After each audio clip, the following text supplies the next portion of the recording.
An entitled realtor trying to sell my neighbor's house demands that I shovel the snow and make sure the house is ready for some showing, while also completely ignoring the fact that I'm 7 months pregnant, forcing me to shut her down the second she shows up to my house trying to complain. Here's what happened. A few winters ago, my neighbor moved rather suddenly before they sold their house. This left their house empty, and they worried about it looking empty. So they asked if I could go over once in a while and turn on the lights and maybe shovel the walk if we got some snow. You know, make the house look lived in. Now, I had no problem doing this, as they had been great neighbors and I was sad to see them go. That same winter, I had a toddler, a baby, and I was pretty decently pregnant, around 7 months along. My husband also worked a lot out of town, so about 2 weeks out of the month, I was on my own with my brood. So my ex-neighbor must have let their realtor know that I was helping by turning lights on and off, as well as shoveling the front walk if it was needed. The realtor shows up, who I will call Ronnie, and introduces herself and thanks me for my help. And I'm thinking to myself, okay, great. She must have also gotten my number from my ex-neighbor, because pretty soon afterwards, she started texting me with requests. This ranged from dusting the house to turning on certain lights, etc., all ahead of showings that were going on. I went over the first time that she asked me, and I dusted a little bit and I turned on the requested lights. But she then texted me later how she was disappointed in how dusty the house was. But I ignored that text message as I didn't really care what she thought. But then these requests became an everyday thing. She basically wanted me to set the house up every time she had a showing. Now, I had kids and I was very pregnant with high risk of pregnancy. I wasn't on bed rest or anything like that, but I had to be careful. So I avoided all of these requests. But the real kicker came when we got some really heavy snow. I'm talking like a good 1.5 feet of heavy, wet snow. We're talking like heart attack snow. Well, Ronnie the realtor texts me at about 8 o'clock p.m. that she will need the driveway cleared by the next morning. And the absolute audacity was audacious. Now, I responded to that one asking if she was out of her mind. I said to her I was 7 months pregnant and there was no way that was happening. She then asked if my husband could do it, and I said that he was out of town. She then said to me, well, you'll have to figure something out. And it's like,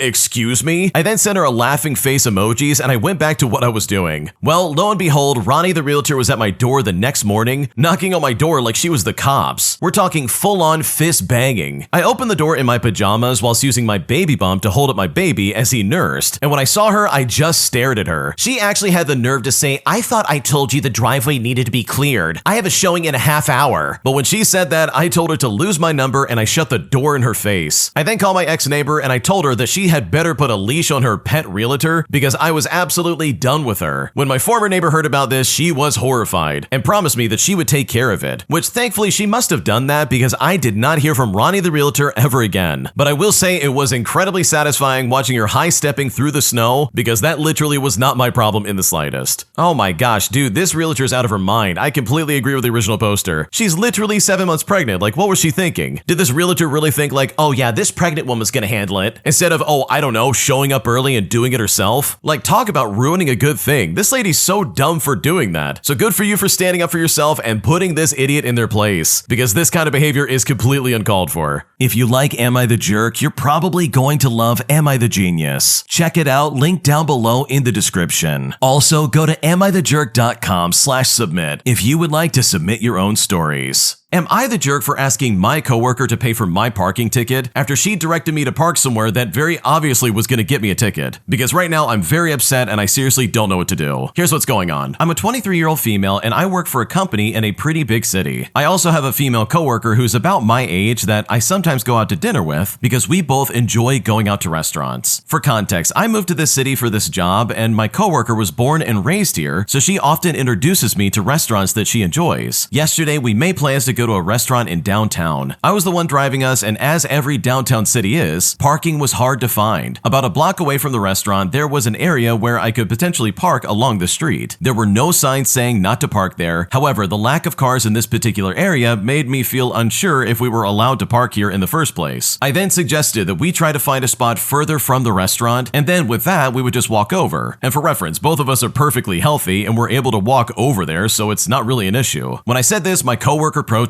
saying it would be fine to park there and that nothing would happen, while also saying that she didn't want to walk that far. Well, I protested, but she just kept reminding me that she's from this city, and she said that she would know if you could park there or not. Well, I decided to just park there to avoid an argument. We then go to dinner and walk back to my car, and lo and behold, there's a ticket on my windshield for parking in that zone. Now, needless to say, I was upset, and my coworker responded by saying, well, it's a bummer that the cops checked to see if people were parked there this time. I then got upset, and I asked her if she knew that you were not supposed to park there, and she started stuttering and trying to change the conversation. And I knew right then and there that she was just lying. I then confronted her and I asked why she would insist on me parking there when she knew that I could get a ticket for it. And it's here that she admitted that she didn't think anyone would check and see if there was anyone parked there, and that she didn't want to do the walk from further away to the restaurant. I told her that because she put me in this situation, she needed to pay for the ticket. Now my coworker's upset and saying that it's not fair for me to ask her to pay for the parking ticket. So seriously, am I the jerk here? Because right now I'm still incredibly frustrated. Okay, honestly, I don't think it's right to pin that on your coworker, because it was just kind of like a series of unfortunate events in some ways. Because yeah, she was trying to be helpful and be like, no one ever gets a ticket parking there, you're totally fine. So it was probably really embarrassing and probably a shock to her that like, oh yeah, someone actually got a ticket for once and that person is us. So while I don't think she's innocent, I also don't think she's completely guilty either. This really does sound like a freak accident, and I don't think it should solely come from her. She absolutely should help pay for it, but to pay for the whole thing seems a little silly in my opinion. But that's just my opinion. Like, what do you think? Leave a comment down below. Do you think the coworker absolutely should pay the parking ticket? Or do you think there's some nuance here that could be explored? Please leave a comment. We would love to hear what you have to say. My creepy manager says that I should smile more while on the clock. So I decided to take things to the next level by doing so in the creepiest way possible, making my manager seriously regret ever asking me to smile more. Here's what happened. I'm a 21-year-old female, and I work part-time at a retail clothing store while I'm finishing college. And this is your typical mall chain. Overpriced basics, weird music, and managers who think the customer is always right, even when the customer is actively shoplifting. One day during my shift, my manager, who we will call Craig, who by the way is in his 40s, always smells of Axe and insecurity, pulled me aside and said, "Hey, I notice you don't smile much. You should really smile more. It makes customers feel welcome." I said to him, "Do you mean be friendlier?" And he said, "No, literally just smile more. Even when no one's talking to you, just keep on smiling." So I said to myself, okay, Craig, you want smiles? You got it. For the rest of my shift and every shift after that, I smiled. But not like normal smiling. I smiled wide with too much teeth. I smiled while folding jeans. I smiled while sweeping. I smiled while telling a Karen we didn't have her size. I smiled at customers until they asked me, "Are you okay?" One guy legit said I looked like I was about to snap. And another guy asked if I was in a cult. A little kid even started crying when I greeted her at the fitting room. Coworkers eventually caught on and they actually joined me in this effort. In fact, we started calling it smile mode. By the end of the week, it looked like a haunted mannequin showroom. Craig then finally told us, "Okay, please tone it down." But that's when I asked him sweetly, while still smiling of course, "Oh, I thought you said to smile more." And as you can probably guess, he didn't ever bring this up ever again. Okay, I gotta be completely honest. It's always the creepy older men going to these 20-year-old women and being like, "You need to smile more." It's like, dude, I don't need to smile more, you need to get out of my space. And I love the way the original poster described this guy as smelling like Axe and insecurity, because holy crap, this fits the bill 100%. So I love the fact that the original poster turned this against him, because this really was a weird thing to say. This next story came from the Am I the Jerk subreddit, so please check out the link in the description if you would like to submit your own stories. We would love to see what you have to say, because we check that subreddit all the time and we would love to hear your stories. Let's get started. Am I the jerk for snapping at my coworker when she said that her stress gave her the right to be rude to everybody? Because right now I really think I'm losing my mind and I just don't know what to do. Here's what's going on. I'm a 26-year-old female and I work at a small cafe. Now my coworker, who I will call Tara for the sake of the story, is usually fine, but lately she's been in a mood, snapping at customers over tiny things, rolling her eyes at other staff members, and letting out big sighs anytime anyone asks her for help. Last week during a slow shift, a regular customer asked for oat milk instead of almond, and Tara responded in a short, almost irritated tone. After the customer left, I asked if she was okay, and that's when she went on about how stressful her life has been lately. Her long bus commute, planning her wedding, and her landlord upping the rent by $50. I listened at first, but then she said something that blew my mind. She said to me, "So yeah, I'm allowed to be rude right now. People should have to deal with it." But that's when I told her flat out that stress doesn't give anyone the right to be nasty, especially not to paying customers or coworkers who are just doing their jobs. She then got defensive and told me that I don't know what real stress is. I then reminded her that when I was her age, and for the record I'm only 1 year older than her, I was working 2 jobs, crammed in this small apartment with 3 roommates, and still had to put on a smile for customers because that's part of the job. I also pointed out that she has paid time off for her wedding, and she's got a fiance who helps with the bills, so she is not completely on her own. As for the commute, I told her I get it, it's tiring, but that is still still no reason to ruin someone else's day just because yours started early. I ended by saying that stress is like coffee grounds. You can use it to make something good, or you can just spill it everywhere and make a mess for everyone else to clean up. So with all that in mind, am I the jerk for telling my coworker that she's being ridiculous right now? Because I'm honestly not sure if I made a mistake. No, your coworker is being so nasty. This is so dumb. Just because you're having a bad day or you've got stress in your life absolutely doesn't give you a license to be a jerk. Like seriously, that's some crazy talk in my opinion. And the fact that she would even try to justify that is really stupid. It's the same kind of person in my opinion who gives off the energy of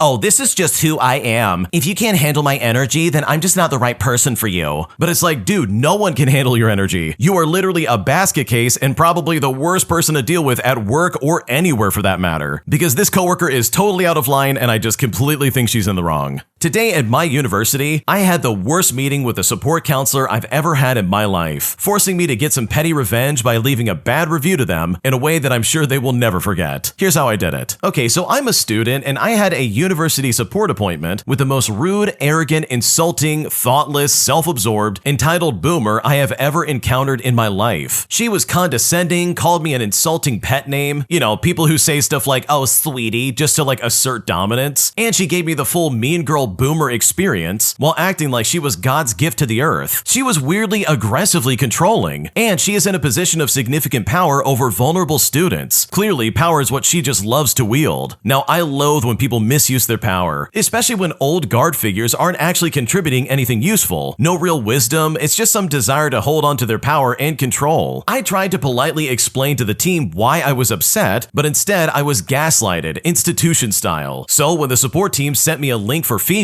I mirrored the mean girl boomer's exact behavior right back at them. And I am not sorry for a single bit. I made it clear in my response that I was conscious of my rude wording, and that I'm not sorry for it at all. Mean girl boomer also talked over me repeatedly in long-winded soliloquies, so I made sure that my feedback was long-winded as well. And oh boy did I ramble on. I mean, have fun reading that crap. And I've got to say, writing that feedback was so satisfying. It's not something I would do usually because I value integrity and resolution. I mean, I am usually a measured, thoughtful person who likes to be constructive, but this time, I just couldn't resist being petty. If some woman in their 50s or 60s can't get with the program and start supporting and uplifting other women, then I will happily hold up a nice big mirror to them so they can see exactly how they act. Okay, I love this so much because good for you. I've also dealt with university support administration or teachers who are just awful at their job, who literally will sit there and wield this weird power over you and never do anything positive. It is so exhausting to deal with, dude. I totally understand where you're coming from. But I will say the fact that you left feedback is so amazing because guess what? That really does work. Those teachers, especially if they're narcissistic weirdos like this person, you better believe they're gonna read it and be absolutely all over whatever you said. So I think you can probably rest easy knowing that this idiot absolutely read that and probably had a really big temper tantrum over it. Because in my opinion, people like that should probably retire and let other people take over, especially if they're not actually doing anything useful in the job that they're filling. The restaurant I work at has probably the worst kitchen I've ever had to deal with in my life, as they've made way too many mistakes that make my life as a server incredibly frustrating. Because after a series of events recently, I'm honestly reconsidering anything and I just don't know what to do. Here's what's going on. I want to start off by saying that today, everything was just so terrible. It wasn't my fault, honestly, it just comes down to the fact that the kitchen was too overwhelmed. There's a lot to say about today, but it's way too much to write down. So to make it as short as possible, our restaurant is badly organized. They hired a lot of new servers, but the kitchen is always understaffed. There were just 3 chefs for the whole big restaurant. They were overwhelmed and couldn't keep up with the orders, especially when the orders had special requests. One couple waited 30 minutes for their food while the table close to them got their food after just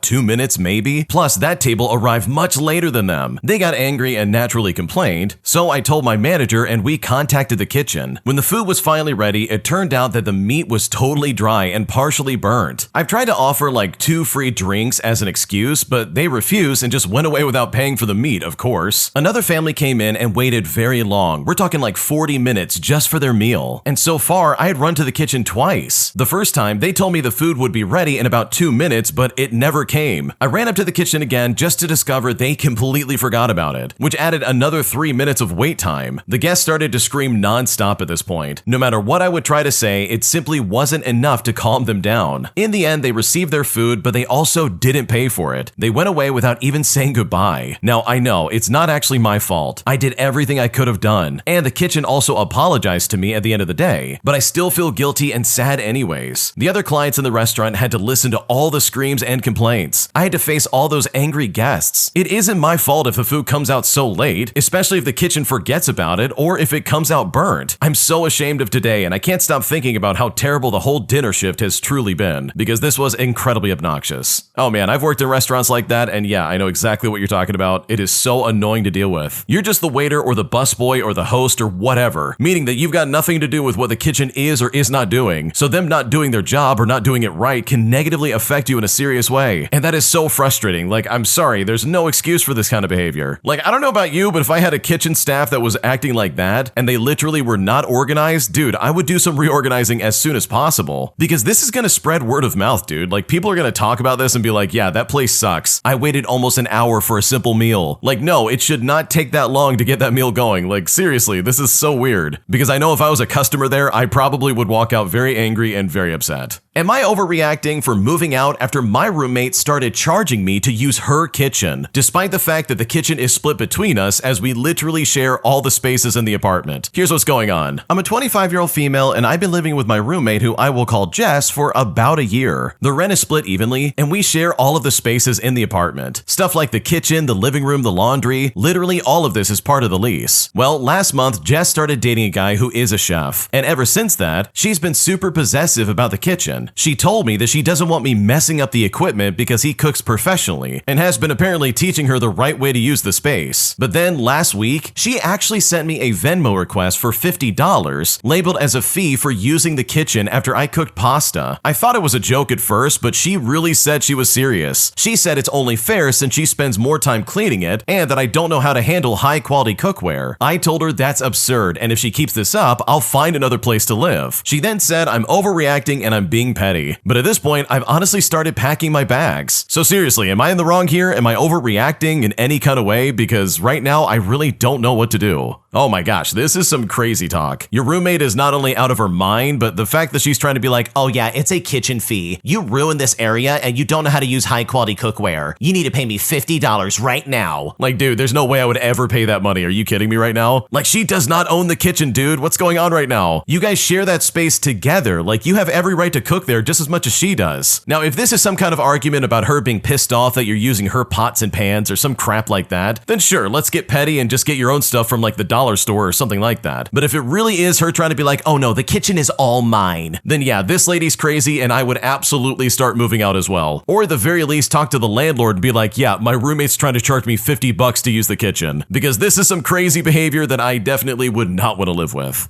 Am I the jerk for refusing to let my parents move in with me since they literally showed up out of nowhere with bags in hand? Because after I said no, they can't move in, they started guilt-tripping me hard, saying that because they're my parents, I'm somehow required to take them in, despite the fact that they were not good parents to begin with. Here's what's going on. I'm a 30-year-old female and I have a pretty good life right now. I've got a good job, a small apartment, and I'm finally debt-free. My parents, who are both in their 60s, recently sold their house because they wanted to travel, but instead, they spent a huge chunk of money on luxury vacations, a new car, and helping my younger brother with his failed business idea. And now, a year later, they're broke and they can't afford rent. Well, last week, they showed up at my apartment with suitcases in hand, expecting to move in. Now, I was shocked because we never talked about this. I told them I don't have the space as I only have one bedroom, and that they should look for a smaller, affordable place to rent. When I said this, they got offended and started saying things like, we raised you. We sacrifice our dreams so that you can have yours. Family always takes care of each other. If you don't take us in, you're abandoning us in our old age. Now, the problem is, my parents weren't exactly sacrificing for me when I was growing up. They constantly made reckless financial choices, put vacations on credit cards, and even made me take out student loans for my own education while they bought a jet ski. I feel guilty because they are my parents, but I also know living together will be a nightmare. They're messy, they argue constantly, and they have zero boundaries. Well, my brother says that I'm selfish and that it's my turn to give back, but he's not offering his own place place, probably because he knows what a headache it would be. So I need someone to be honest with me because right now I'm so frustrated. Am I the jerk for saying no when my parents expected to move in without asking? What should I do? Dude, there is no way I would ever let anybody move in like that. I don't care if it's my parents or my siblings or anybody, dude. If you want to move in, we gotta talk about that first. We need to set ground rules, we gotta figure out rent. You're not gonna show up and be like, oh, we're moving in, and if you don't let us move in, you're basically abandoning us at our old age. And by the way, they are being super manipulative. They are literally sitting there trying to be like, oh, you need to take care of us because we took care of you. But surprise, surprise, it sounds like they've never been good with money. They've never really taken care of their kids or anybody at all. And now they see their daughter who's clearly got like a good quiet life and they're like, oh yeah, we can disrupt this by getting involved. So no, with all things considered, and yes, I know this is your family, but no, you do not have to take them in if you don't want to. Because if they want a place to live, they can go to your brother's place, no problem. Who, by the way, is just as guilty as them by trying to act like, oh yeah, you're the problem for not saying yes. Making your brother a massive hypocrite, and that honestly is completely unfair. My girlfriend had a threesome with a female cousin and her boyfriend. I recently found out that about 5 years ago, way before we met, my girlfriend had a threesome with her female cousin and her boyfriend at the time.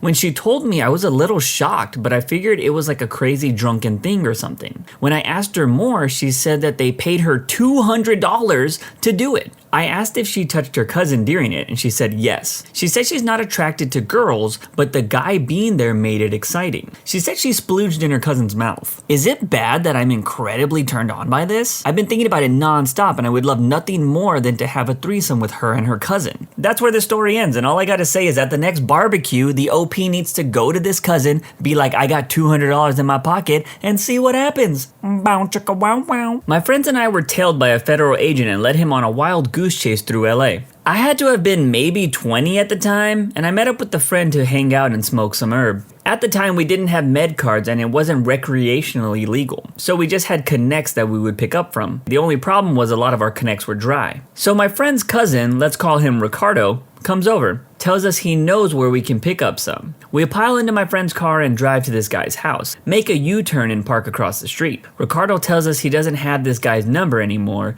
but he'd be right back. He hops out and runs up to the guy's driveway towards the back of the property. Sketchy, I know. In the meantime, my friend and I are sitting in the car and he points out a car parked few houses down the street that we had passed, and he says, hey man, I think that guy's a Fed. He goes on to tell me that he had just saw a video where they say that federal agents always have a hanger in their car. And if they're required to spend time staking out a location, they hang their blazers in the back. Sure enough, this middle-aged white guy was sitting in his car, blazer hanging in the back, trying not to look at us. At first, I'm like, ha, okay, whatever. And that brings us back to Ricardo. Turns out the guy that we were trying to buy herb from had just been picked up for dealing and was facing hard time. The DEA was keeping tabs on him. When Ricardo got to his back door, he was like, what the freak, dude? You need to get lost now. Ricardo comes back to the car and we drive off while he tells us what happened. We drive past the worst undercover Fed of all time and he turns on his car, flips around and starts following us. No sirens, just telling us at a distance. I'm still rationalizing, it's a coincidence. He's not following us, but I was wrong. This guy tells us through the entire neighborhood. Technically, we've done nothing wrong. At least nothing on his pay grade. So my friend who had made him before he even started tailing us is driving as aggressively as he legally can just to see how far this guy will follow us. Basically, he was thinking, let's mess with this guy. The Fed ends up running 2 stop signs and a red light. This man is serious and our efforts to get away only push him forward. We get on the freeway, he follows. We're weaving through traffic, he follows. At a certain point, he hit a bit of heavy traffic and through some clever maneuvering by my friend, he ends up in front of us. And my friend makes a play to get off the freeway. As we pull into the exit lane, he cuts someone off and pulls into the exit lane in front of our car. Now it's just a game of chicken. We stay in the exit lane as long as possible until he gets to the point where he has no choice but to exit or veer back onto the freeway. He's practically even with the yellow barriers. And this man stops. Just sits there blocking the exit waiting for us. People are honking behind us. We're in disbelief because at this point, even he must know that we've made him. But he literally just sits there and refuses to be beat. Eventually, he starts to pull forward, and my friend veers left back onto the freeway, and this guy actually backs up to get back behind us. We're losing our minds laughing at this situation, but we're also a little freaked out because we've had enough. At the time, my friend and I both worked at Dodger Stadium, and we were close by. We decided to get off the freeway and drive up to the gate because we both had our security badges and the clearance to enter the stadium grounds. As we do, the Fed finally gives up and makes the angriest U-turn I've ever seen before peeling off down the road. We led this guy from San Gabriel Valley to Glendale and down to Dodger Stadium for absolutely nothing. Complete waste of government resources, and I think about it all the time, but rarely get the chance to tell the story. This story was awesome. I often think about people following me, and I daydream about what I would have to do to lose someone that was telling me. It's wild to see how far someone was willing to go to get away. I'm really unhappy being a mother. Kinda long, I'm sorry. I'm 33 female and I have 2 kids ages 5 and 3. My husband and I agreed that we didn't want kids, and I was on birth control when the first one happened. I cried for months, and we even set up an appointment at a baby tossing clinic. Obviously we, mostly me since he was the your body, your choice kind of person, decided against it. The second happened because of peer pressure and people telling us that the first one would be spoiled if we didn't have another one. He has turned out to be the world's best father. He genuinely enjoys spending time with them, playing with them, cuddling with them, etc. I'm very happy for him that we didn't end up with a kid-free lifestyle because he was obviously meant to be a dad. I, on the other hand, am not meant to be a mother. Don't get me wrong, I love them, I feed them, I help them with their homework, play with them, and all the things I'm supposed to do. I just don't enjoy it. I'm a very solitary person. I enjoy reading and watching movies in peace. My husband is the only person I'm okay with being around all the time because we can sit on the couch and cuddle while doing our own things. The kids aren't like that. They're always there. Everything feels like a chore when they're involved, and I know I can only fake it so much. I'm constantly scared that they're going to notice my struggles and aren't going to think that I love them, or they're going to need therapy or be screwed up. I constantly feel guilty for not being the best parent I can be like their father is. I feel like he knows how I feel and feels like he has to pick up extra slack and be super dad, and I hate that. People say things like, I know some days are hard, but enjoy this time with them because in 10 years they won't want to be around you at all. But it's hard every day. And all I feel when people say this is the anticipation for the time when they won't always be around. Looking back, I know canceling the appointment was the best thing for my husband. And personally, I don't think I could have ever went through with it even knowing what I do now. But sometimes I picture our life if I had never gotten pregnant. I'm a terrible person. I don't think this mom is a terrible person. I think she's just human. I also have to say that I originally thought I wanted kids in my 20s, which now I'm very glad I didn't. But I do fear that if I ever do have kids, I might end up feeling like this mom does here. My husband slept with my sister. I was married for 16 years. Long story short, he cheated on me with my sister and they are now together. I left and went full no contact immediately. It's been 2 years. Our divorce was 100% through lawyers. I've never spoken to him despite his initial attempt at sending me emotional emails saying they both love me. My sister has been excommunicated from the family. In the end, I am now with someone I couldn't be happier with. So it turned out much better for me. That being said, I have so many feelings of revenge, disgust, hate, etc. towards him. Now that the divorce is final, I feel like writing in a letter or an email expressing how vile a person has to be capable of doing something like that, or how wonderful my life is now without them, both financially and emotionally far superior to their situation. I don't know if it's a closure thing or if it would even help. What are your thoughts? I would say write out the letter by hand, put it in an envelope, and then throw it away. It can be very therapeutic to just write things out sometimes, but them reading it won't change anything. The damage is already done. I don't want to be an independent woman. I definitely consider myself a feminist, but the thought of getting a job and having all these responsibilities when I graduate very soon is too much. I guess no one really wants to work, but I just idolize this life of being taken care of financially. I spend so much time fantasizing about it that it takes me out of my real relationship where we are both very much equals. I feel like I'd be so happy just taking care of a house, cooking and cleaning while someone else takes care of the rest. I'm secretly so jealous of women I see with much older and much richer husbands that allow them to just live life on their own terms without being consistently stressed about money or the future. I would never say this among my peers. I just feel like there is so much pressure to be a career driven in all social circles, but I feel like I'm just not. I wish I could just give up all my responsibilities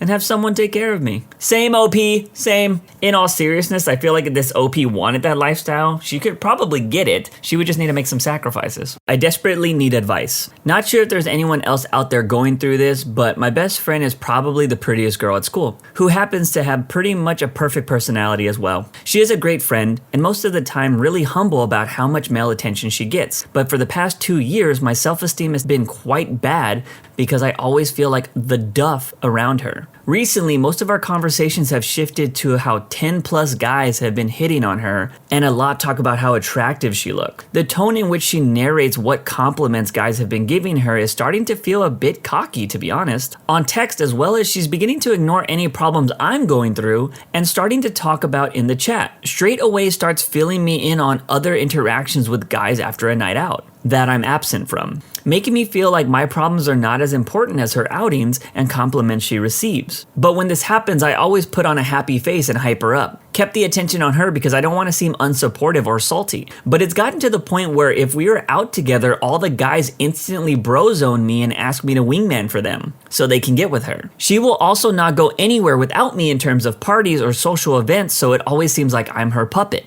When guys aren't talking to her, she has me to keep her company. When they do make a move, I'm navigating on my own. But the complexity of this issue is that she is genuinely a really good friend most of the time. And there isn't a way for me to unfriend or distance myself from her without seeming out of line. We don't really have a friendship group, so it's unlike that I can just stick to other girls at parties. But if I did choose to hang out with other people on my own more frequently, she knows all of my friends and would feel left out and ask me. I have been feeling quite insecure for ages now, and I need some advice on how I can feel better about myself, or even just changing my perspective on this issue. The good old guys who use her and leave her scenario isn't applicable here because she arguably has one of the funniest personalities as well. It will be raining meatballs if one day she gets ghosted or dumped. It seems like this pretty friend loves attention, which can be a problem in my opinion. But if she is good of a friend as the OP says she is, I don't see why they just can't talk about it. It does blow my mind that so many issues with relationships can easily be solved by just discussing them.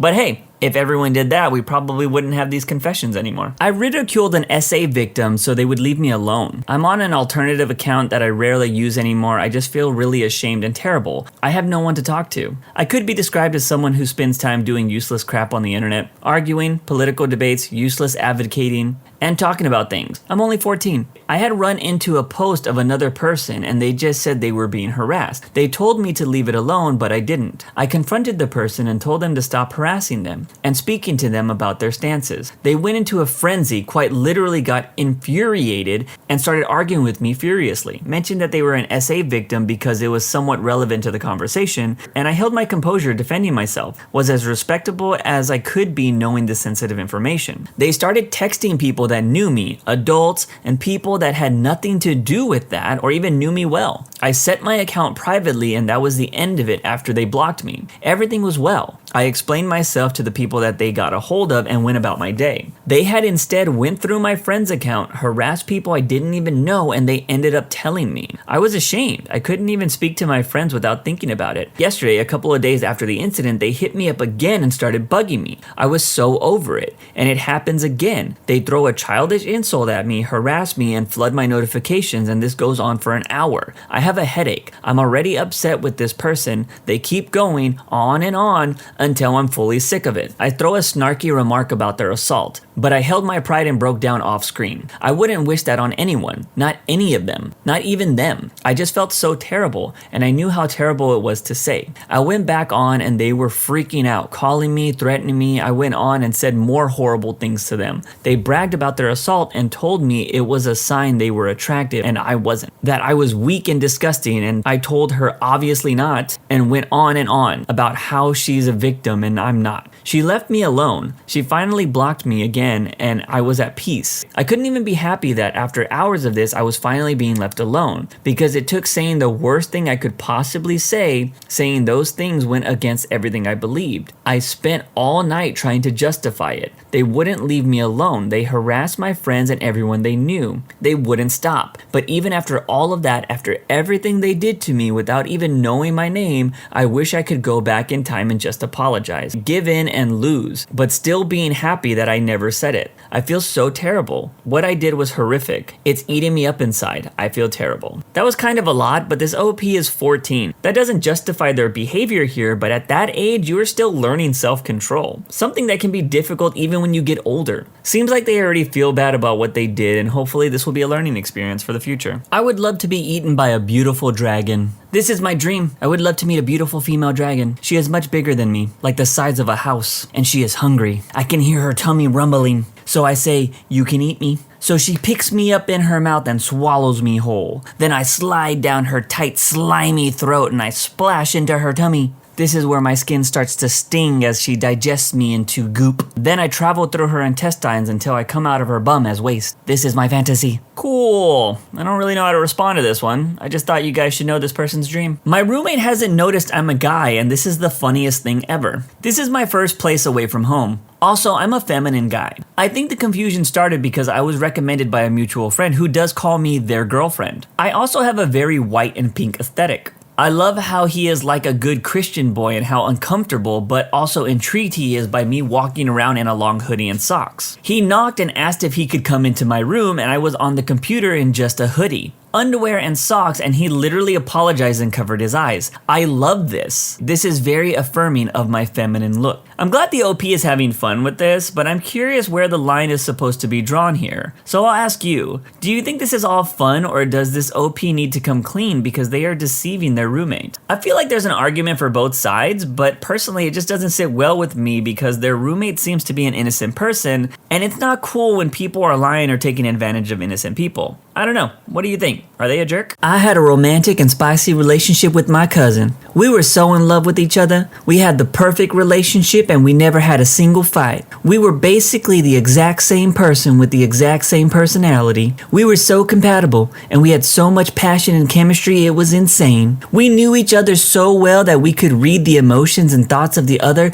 just by looking at their facial expressions and eyes. Our spicy relationship was pure passion and love. So romantic, so satisfying without the raunchiness. Like it was on a different level from just being hookups to getting off. Our spicy time was something to do to be close to each other and bond. There was no pressure to do spicy stuff that I was uncomfortable with, which is what most of my fellow female peers used to complain about at that time. Our pleasure came from purely just attraction to each other. The electric chemistry between each of us was unreal. We were each other's first kiss and we lost our virginities together. He was the most gorgeous guy to ever exist. Blonde hair, blue eyes, broad shoulders, strong, manly jaw. Something so pure and sweet about him, and his sweet smile with dimples. He was a rower and had a chest like a barrel, big, strong arms. When he held me, it felt like his arms were strong enough to crush me. We would spend hours just staring into each other's eyes, caressing and kissing each other. He was so selfless and would have done anything for me.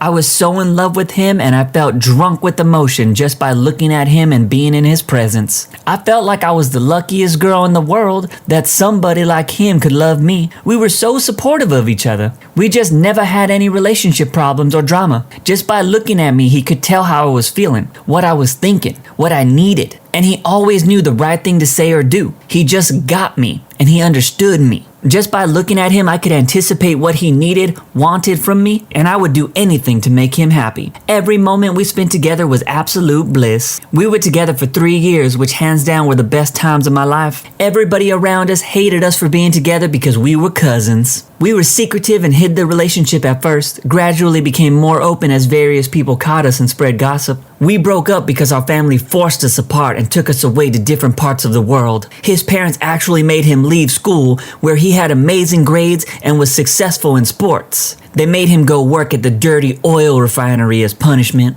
We are both married to other people now, and we never talk to each other or see each other. All the people who judged us so harshly were people who had relationship problems and couldn't make relationships work. Our relationship was absolutely perfect, unselfish, mature, supportive, and the people who made us separate were people with their own personal problems and relationship problems, who should have been mimicking us instead of obsessively trying to destroy what we had. We were raised together, but we never got a crush on each other until we became teens. When I first got a crush on him, I was worried over the fact that he was my cousin, but the moment that we were close together, about to have our first kiss, I immediately lost all care that he was my cousin. After that, any guilt over doing these types of things with my cousin vanished, and the only trouble it caused was the trouble caused by the disapproval of outsiders. After the relationship ended, I felt some guilt over it for some years. I felt like I was a pervert, but I have since overcome that, and I am at peace with it all. Sweet home Alabama.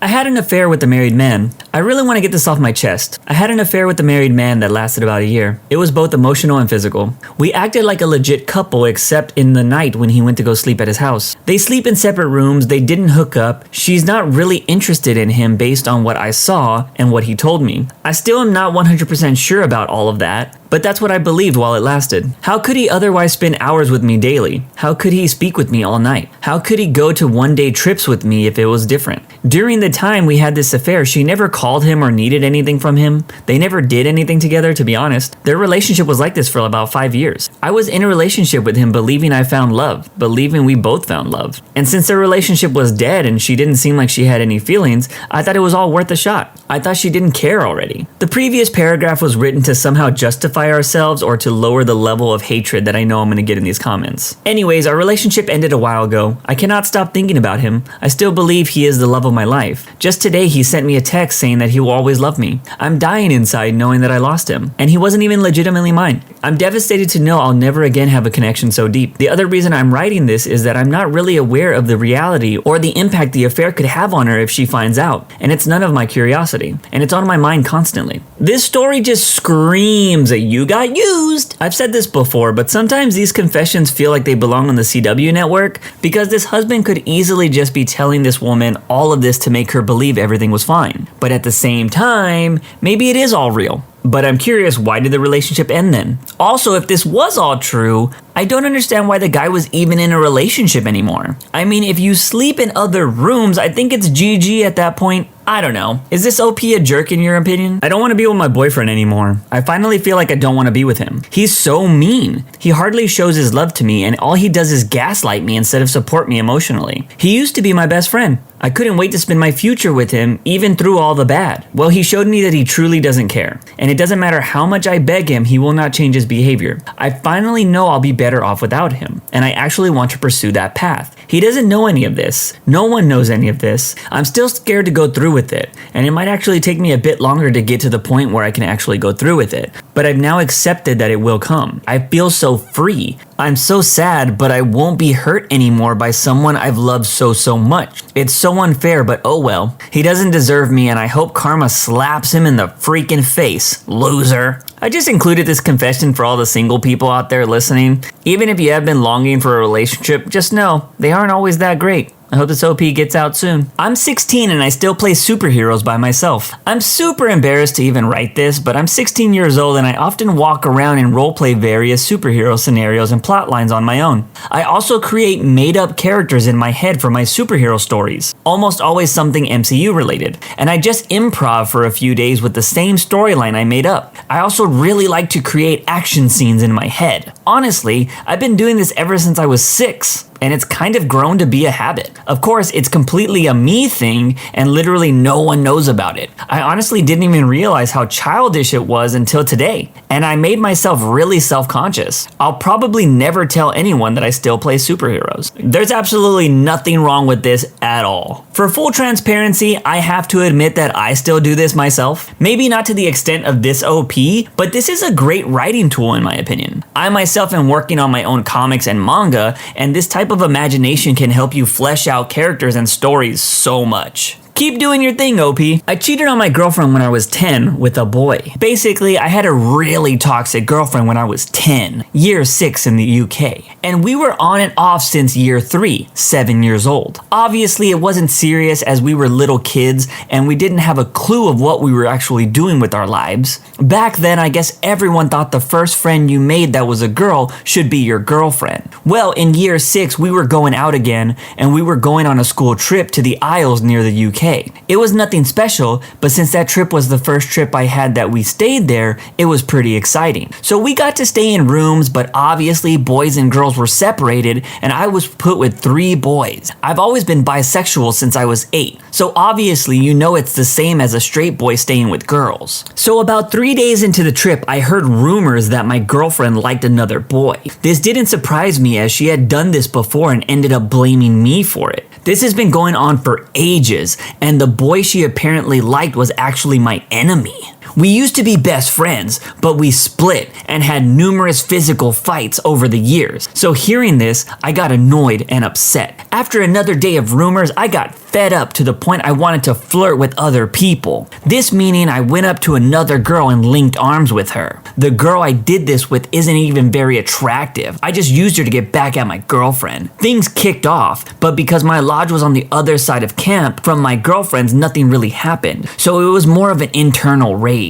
We had no phones allowed, so we weren't allowed to communicate online. Then the night came and this boy, who I'm gonna call Ollie, was in my room and was basically a closeted gay, I think. But he acted completely straight and had girlfriends in the past. So it was time to go to bed when I spilled orange juice all over my mattress, meaning I had to share a bed with someone. I had to choose between a 5'6" Turkish boy who was already asleep, or another boy who wasn't very attractive, or Ollie, who by the way isn't the most good looking, but was a nice boy. So obviously I chose Ollie and things were okay. But when I was attempting to go to sleep, I felt an arm wrap around my body. My stomach literally dropped and I moved my arms toward it. He was fully awake and was attempting to cuddle. I was utterly shocked and I didn't know what to do. My little 10-year-old bisexual mind was racing. So long story short, we cuddled more, and I'm not going to go on more about it, but after that I knew for sure he was definitely into boys. I'm currently 14 and I'm a closeted bisexual. I like boys more than girls. I have come out to 1 or 2 friends that I trust, and yeah, I'm almost happy, I guess. Me and my girlfriend ended up breaking 2 days after the incident with Ollie as she got bored of me. But little did she know,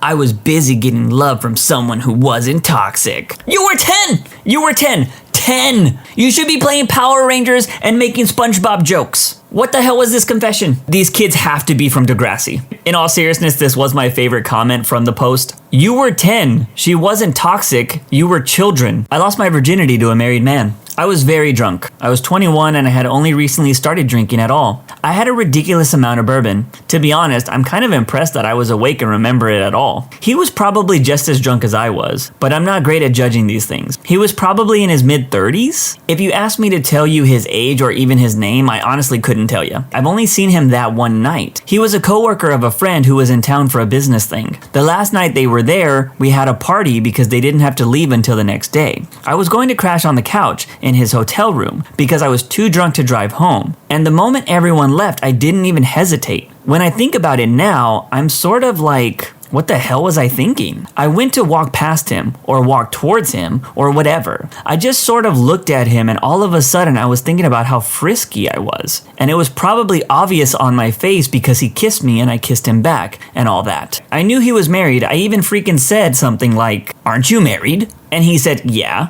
or something like that. I don't know, it's a little fuzzy. Forgive me, I was hammered. He looked a little guilty and it was awkward for a minute, but then he kissed me again and started taking off my clothes. And I let it go. My head was moving a bajillion miles an hour. I could count the number of kisses I had on one hand. I've never been naked with a guy. There wasn't really any foreplay or anything. He kissed me on the bed and I told him I was a virgin. He panicked just for a second and almost backed out then. I could tell. But then he didn't. He climbed over me and we started hooking up. I was surprised because I didn't expect it to hurt, but I was really relieved to get it over with. I had always been anxious when guys would hit on me or when someone I was attracted to tried to get physical, even if I was attracted to them too. I was hoping the hookup would make things calm down, since it wouldn't be a mystery anymore. Yeah, it didn't. I felt so guilty the next morning. I still feel guilty now. I'm 24 now and he's the only guy I've been with, because thinking about hooking up just makes me feel guilty now. When I think about it, I just wonder how things are going for his wife. I hope she's okay. No matter how many times I hear stories about cheating husbands or wives, it never ceases to blow my mind how easily they disregard other people's lives. Even though she still worries about the situation today, the only loser here is the wife. I don't have anything against this OP. She was single and obviously wasn't in the right state of mind.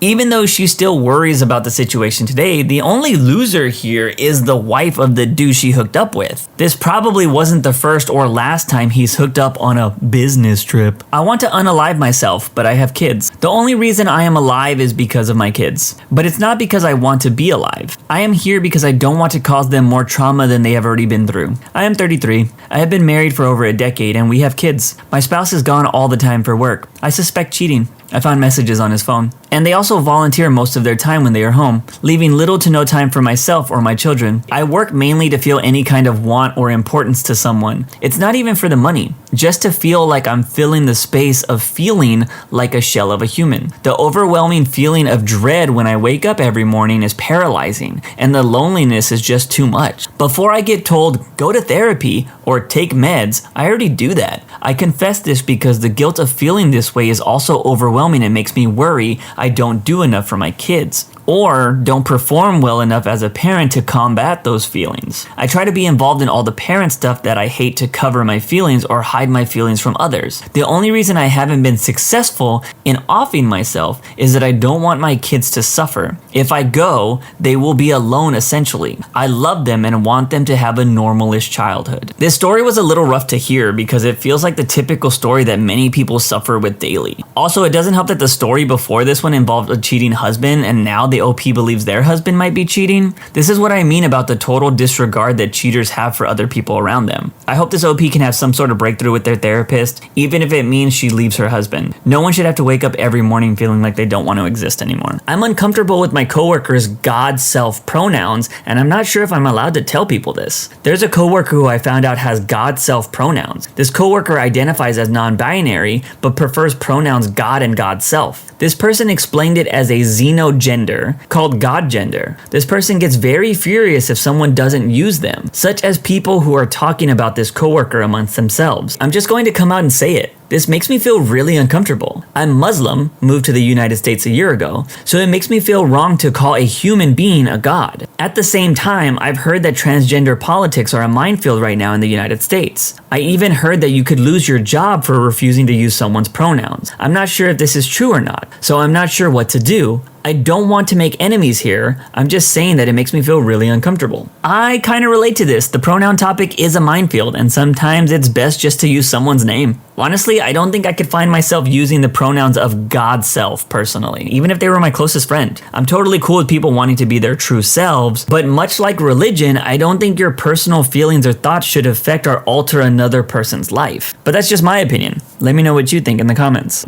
I'm sleeping with my boyfriend's sister-in-law. Let me start off by saying that I love my boyfriend, Mike. We've been together a few years, have a kid in the mix, and have an awesome relationship with understanding and love. But like anyone else, we've had our problems. My boyfriend's brother, Stan, is a great provider for his family and is actually a great friend. My boyfriend likes to get together with his brothers, and that normally meant activities were limited because Stan's wife, Stella had grown up in a strict Christian home as the daughter of a pastor. So clubs were never her thing. Smoking was a no, but she recently started drinking and coming out of her shell. Once Mike and I were solid as a couple, we started having family time hosted by us. The entire family would come down, spend time with each other and have some good food, and the end of the night the girls would come back to my place and the guys would stay at Mike's. We would have spa nights while the boys smoked, drank, and watched their games and acted like buffoons. This had been the arrangement for a couple of years now. So much that Stella and I had started to communicate directly to plan these girls' weekends. None of the other brothers are in serious relationships, so it's just us. The boys never mind a surprise trip to see the family, so it works for us when we're stressed and need a break. Stella and Stan started having problems and decided to open up their marriage. Mike and I had issues too and broke up while doing that weird limbo thing people do. We organized organized a girls' night to get everyone together and establish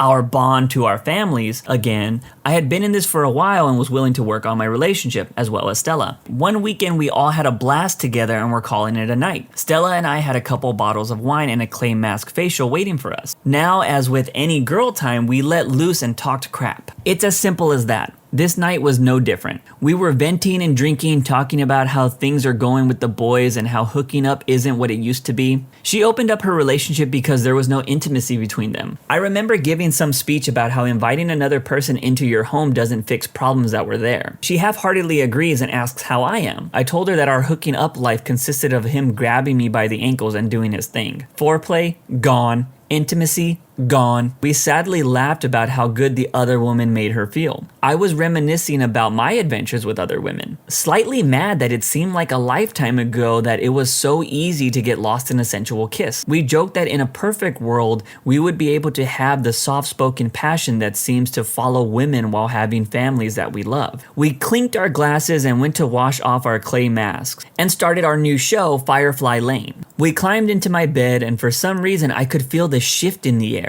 She looked so good in my PJs, face flushed from the wine and a smile on her face. I always liked her smile and made it a point to tell her so. She always seemed sad. Stan is a great man, but he didn't love her and we all knew it. He got her pregnant at 19 and there was no other choice than to marry her per her father's orders. She lives for others, always has and always will. Meanwhile, I'm loud and spontaneous, but I too live my life for my family. I've always made it a point to remind her that she is a hot, beautiful, strong woman. Hell, I even had her name as Goddess in my phone. We finished a couple of episodes when we noticed we needed a new bottle. On our way to the kitchen, we decided music was needed and 90s R&B was on, so we started dancing. Somewhere in between Usher and Tank, we were back in my room, drunk, happy, and ready for the show. I sit on my bed as she starts complaining about how she needs to lose this and that. I roll my eyes and take her into my arms, looking at her and tell her that she's perfect the way she is and anyone would be lucky to have her. Giggling happens on the screen and we look away just to notice Tully go through the glass table.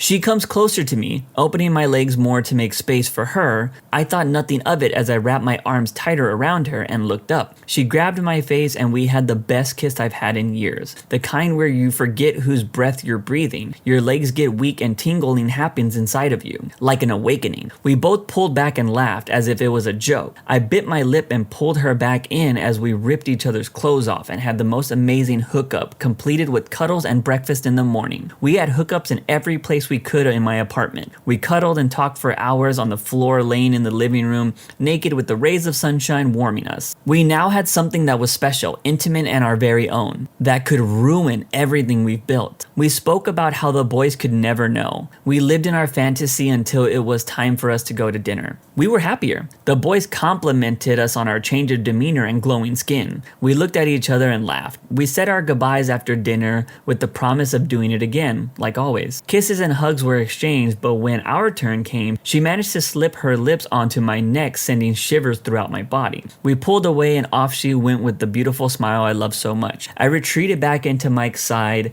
and held his hand as we waved them off. It's been some time now since the first episode of Firefly Lane, and I'm happy to say things have been better for both Stella and I, but we can't wait for the show to come back and have a girls' weekend. This story does have an edit. Stella and Stan's marriage was open at the time. Mike and I were not together. I myself was confused about the situation before reading the edit because I thought both women were in relationships, although one was in an open relationship. I don't really have much thoughts on this, to be honest. Hearing this story just makes me realize that marriage isn't for everyone, and sometimes some look great, but they really aren't. My toxic trait is laughing at people when they're mad. On the internet, I'm the opposite, but people in the real world I will laugh at. Mostly always dumb people. If people are talking stuff to me or someone I'm with, I will almost certainly throw a smile and chuckle in their face. I know it makes people mad, and I don't do it on purpose, but it is what it is. Obviously, if it's a major issue that I made or someone I'm with made, I wouldn't laugh, but it's always the smallest thing people that get mad about that annoy me. Hence why I think it's funny. Example. Me and someone were draining a stopped up drain with a hose. Instead of running the hose in the parking lot of the 7 businesses that were there, we put it through a metal fence on a back parking lot that wasn't being used. Of course, the owner gets mad and comes out complaining. He was saying that we were driving away his customers. It was a small stream of water that anyone could have easily stepped over. I laugh and smile at this guy after he throws his tantrum. We did end up moving the hose though. We moved it from the back lot of his place where there were no cars parked to the main front area of the business strip with 7 companies. A few of them came out curious of the random water running, and we explained they didn't mind at all. I don't know. I only included this story to ask the question to the viewers, is this also your toxic trait? Because I know a lot of people out there do this. Feeling for my best friend's ex. My best friend dated and broke up with the guy I'm currently figuring my feelings out for. Way before they started dating, he had shown feelings for me. That I didn't reciprocate. Flowers, a poem, but I didn't feel that way then. Then they started dating for about 2 years and I think I got too comfortable. I knew nothing could ever happen, so I let my guard down and got too close to him under the guise of, you're dating my best friend, so of course we're gonna get close too. But even she would tell me that her BF and I were probably closer than she and him were. Then they broke up and I was nervous to hang out with him because there wasn't a safety bumper to prevent feelings from escalating anymore. He was never direct about his feelings with me after their breakup though. I played it safe and played dumb as long as I could until he finally asked me out on a date in August. That was the first and last mention of his current feelings for me. I said no because I felt it was too weird knowing my best friend and him dated, but not because I wasn't interested. He's now moving away and that's been making me reevaluate things more. I'd like to think that if this boring post makes its way to him somehow, it's a positive sign. He says he scrolls through Reddit at work. Carlo, if you're reading this, thanks for the chocolates and for being a good friend. If you've decided to be less of a jerk this year and be more direct with your feelings, hit me up. If not, let's remain friends. People like this OP kind of annoy me because at the end of this, I'm sure the OP was just being playful. Maybe it's serious, but it still doesn't take away from the fact that this guy dated her best friend. So now she's just saying she's cool with it, which is probably going to cause problems. Why not just talk to your friend, tell her what's up, and if she hates you after the convo, it doesn't matter because you were already cool with ruining that friendship. Life is so much easier when you just talk things out. Also, the guy asked her out, so why does he need to be more direct with his feelings? He asked her out. At this point, it's her problem. She's the one not giving their feelings. This is all on the OP in my opinion. But let me know, is she a jerk? I need help. I was shown extremely graphic and violent content as a kid.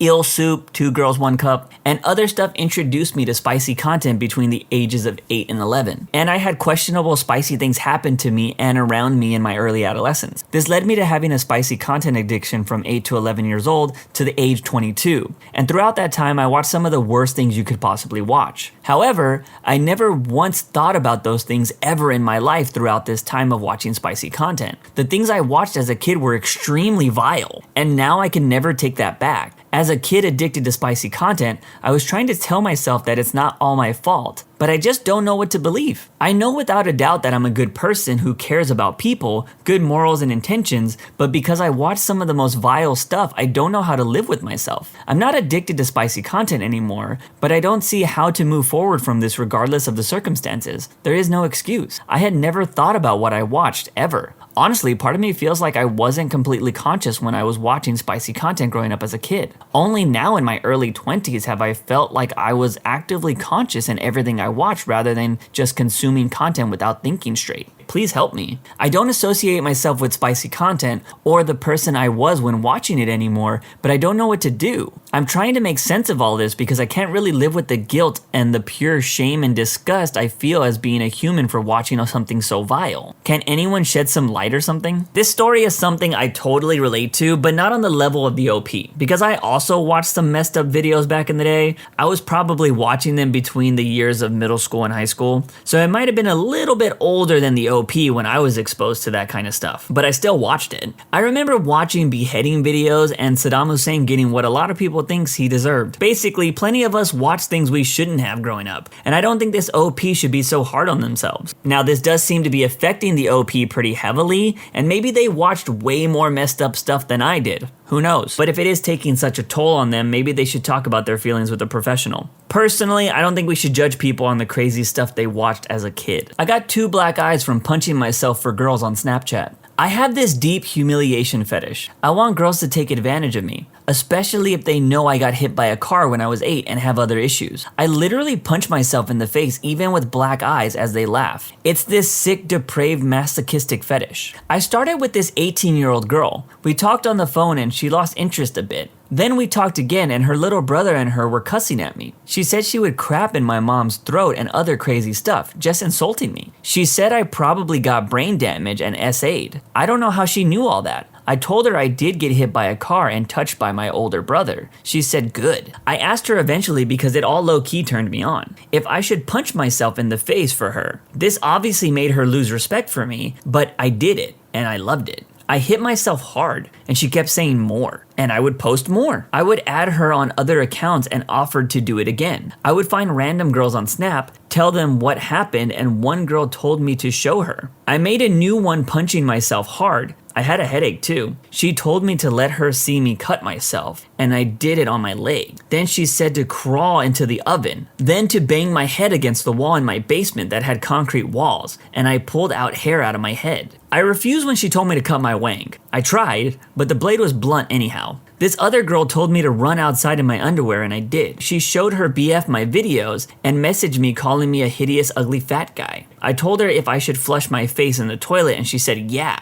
And to show her, but I can't. I don't want to further expose myself like this. I have this deep humiliation fetish, and I want girls to take advantage of me and laugh as I literally punch myself in the face with 2 black eyes. It's a sick, depraved, masochistic fetish. This is one of those things that I feel like I don't have the right to comment on, at least when it comes to the OP. Although the people taking advantage of someone who is clearly not mentally stable is always messed up in my opinion. But if the OP doesn't have mental issues and just has a weird fetish, who am I to judge them? I don't know. Personally, I don't think anyone should inflict harm on themselves, but what do you think? I'm still not happy. I'm still not happy with myself even though I finally got what I want. So to preface, I'm 19 and haven't had a girlfriend in almost 4 years. I will touch on this later. I really lack self-esteem due to my only being 5'4", but no one would really know that. I always act confident, like nothing bothers me, even when everyone always pokes fun at me thinking it's just a harmless joke. To me though, it has seriously started to wear me down. My whole life, people have made fun of me for my height when I was younger, and it really used to get to me. As I got into high school though, I don't remember where, but someone said that the best way to deal with this stuff was to be confident. So that's what I did. Ever since then, I acted like none of the jokes bothered me, and for a time, I think it actually stopped getting to me. For some reason though, it's really started messing with me again. I just got a new job a few months ago, and the people there are genuinely the nicest people, and I have made some great friends. The issue though is they constantly make fun of how short I am. It's seriously gotten to me. On to the girl situation. I have had multiple girls now tell me that they won't even consider dating me because of my height. Hell, I've even had a few tell me that I'm cute, but when I followed up asking them out, they said no because of my height. This kind of crushed my confidence over the years with girls. I stopped trying to go out and meet girls or anything like that. Now it's worth noting that I don't blame girls for not liking me either. I mean, hell, I hate myself too. Well, I finally have started seeing this new girl who just came into my life. She is super nice and has never put me down for my height or anything. I'm honestly not sure if I felt like this before. The only issue is I still don't feel happy. I still feel miserable. Every day I go to school and see friends, and it's bound to happen that people mention a height as my joke or something. Then I go to work and I'm berated with jokes again. I honestly can't take much more, to be honest. I've held strong for years, but now I feel like the confident facade is waning. I just hate myself. Of course, no one knows this about me either, because then I wouldn't be able to act confidently anymore in front of them. I'm scared and I'm afraid. Stories like this always make me curious about people's backgrounds and culture. I grew up in a family and culture where you got picked on all the time. And when that happens, at least in my experience,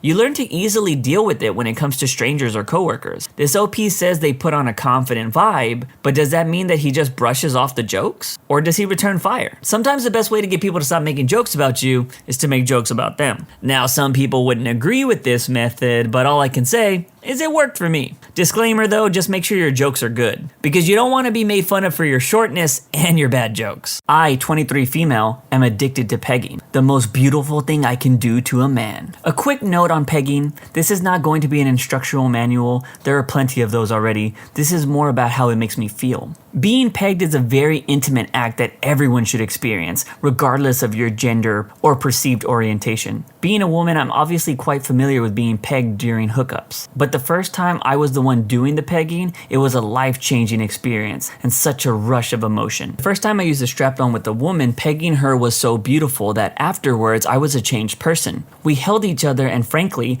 I was a little teary-eyed. The most profound detail was how she lovingly took me inside of her. Such grace in that beautiful act of femininity. It felt so special to be one with her. When I'm pegged and I take you inside of me, I'm giving all of me to you. I had no idea that when you peg, you can feel your partner giving themselves to you, and just how very special that moment it is for both of you. Now, the other side of pegging is the control I got to experience. I decided how she would be taken. It felt intoxicatingly powerful. Now, when you peg a man, it's all those things and so much more. As a woman, being powerful during hookups is more about your confidence than anything. Because you are still the one getting taken, even if you're with the most caring and gentle lover. You are powerful for feeling how valuable your hookup is and that you choose to give yourself to your partner. Now, when you peg a man, oh my God, wow. You probably feel more powerful and more control than what the man feels when he takes you. The crazy thing is, men love being pegged, especially when being done by a woman that they are incredibly attracted to who knows what they're doing. I know what it's like to be pegged, so when I peg my sub, I peg you the exact way I want it to be done to myself, with love and consideration of all aspects of the hookup ranging from pleasure to comfort. I always chuckle a bit at first when my subs are naked and on all fours in front of me because I genuinely expect to see a female. It's not that I'm feminizing my subs, I do a little. It's just the position, you expect to see a female. I always take my time and I'm gentle, firm. It's a bonding experience, and when I do it as a woman, I feel more powerful than anything. Alright, at first I thought this story was going to be about a woman's first time experiencing this, but then after I read it all, it seems like this was written by a dominatrix trying to convince people that this is something that all men are into. Not that it's an issue if you are, everyone has their own kinks, but I think the OP is overreaching with this statement, but hey, if this is your thing, more power to you. I'm an incredibly jealous person for love. I am writing this in the midst of a mental breakdown, so forgive me for any typos. But I have come to the realization that I am an incredibly jealous person in relation to relationships. I am 19 female and have never been in a relationship. I have never been intimate with anyone, had my first kiss, or even had anyone tell me that they have a crush on me or like me. The only time anyone has ever said the latter was when I was 12 and it was a joke, i.e., pretend that they liked me to see my reaction and then say they were joking. I am a hopeless romantic and I desire love and affection so desperately. So not having it ever in my life is incredibly draining. I've struggled with this largely over the past 10 years and unfortunately, I find it only getting worse with time. Pretty much all of my friends have significant others or are talking to potential lovers and I find it extremely hard to be happy for them. 3 of my best friends are in relationships with their high school sweethearts. And while I wish them the absolute best and love them to death, it is difficult for me watching them have what I so desperately want, especially when some of them weren't even seeking it out. All I want is for someone to love me, and if I could, I would rather their relationship suffer so that I could find someone. I know this makes me seem like a bad person, and truthfully, I don't think anyone who thinks the way I do could be a good person. But deep down, I want what is best for my friends, and I know that if I get what I want, I will think like that. And I know this because when I like someone or think I have a shot at a relationship, I get much happier as a person. But God, is it exhausting to be the lonely, undesirable, unattractive friend in the group. I'm not sure if this is much of a confession or merely a rant, but I've said my bit. I just want someone to love me. This post just hurt my soul. I can relate to this type of jealousy, but maybe not so much for wanting to be in a relationship, but I have been jealous of people's success from time to time. I think it's just human nature, but you can't let it consume you. But I hope this OP finds love someday, because I think everyone should just be able to experience that feeling. I did bad things to a girl I loved, and still love, to death. The story begins in the 10th grade.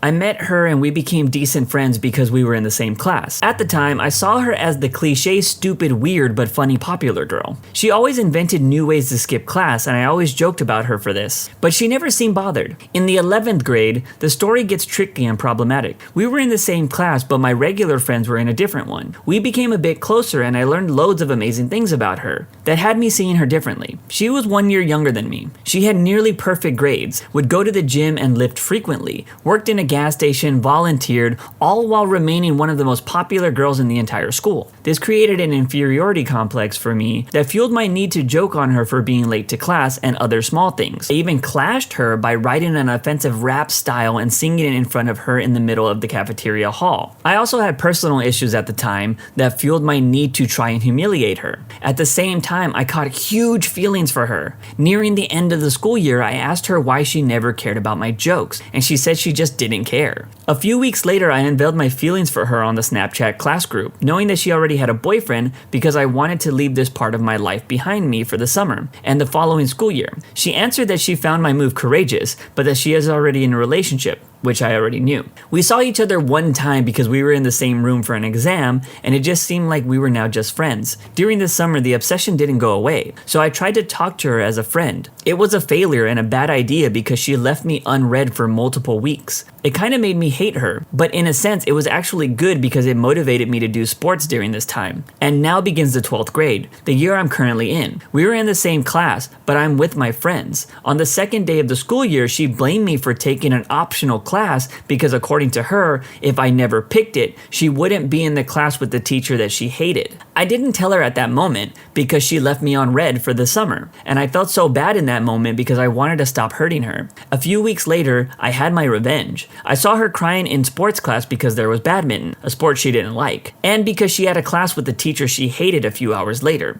On that moment, I tried to help her and it kind of worked, but a few days later, I said that she cried right in the middle of philosophy class with everyone. At that time, I just saw this as a regular run-of-the-mill joke. I also continued to joke about her because my new class loved to hear my dirty jokes about her. A few months later, I had the occasion to tell her she indirectly hurt me with the optional class thing, and she forgave me. She told me that she felt hurt and betrayed by me with the crying in sports class thing, and I felt a bit surprised. Since then, I decided to avoid talking about her for the entire month to allow me to let go of this obsession. It was a great month, as it forced me to find new friends who weren't friends with her. After a simple discussion with a friend at New Year's Eve, I decided to stop joking about her consistently, which I did. We became regular friends again, and she doesn't seem to be mad at me for all the things I did to her. I started to feel really guilty for her, so I tried to help her as much as possible, for compensation. The thing is, my obsession never stopped. I still have feelings for her. I still want to break the mystery around her perfect life and sad appearance, even if I already learned a lot about her. This inferiority complex never stopped. All of those things create a seamlessly never-ending chaos in my brain. I now avoid trying to tell her about the current situation, as it's the same as last year, and I don't want to ruin our current friendship. I also notice that I'm much happier when she isn't in class with me. When she's near me, I ask myself so many questions instead of concentrating on my class. This is finally the end. It took me around an hour to write this, but now I feel a bit relieved. Although this was a long read, there wasn't much here, to be honest. This just seems like the classic guy likes girl, girl doesn't like guy, so guy makes fun of girl to hide his feelings, and that's it. Hopefully this dude moves on. My current boyfriend. Trigger warning, this story mentions SH and unaliving. Hi loves, so I've been dating this guy since August of 2021,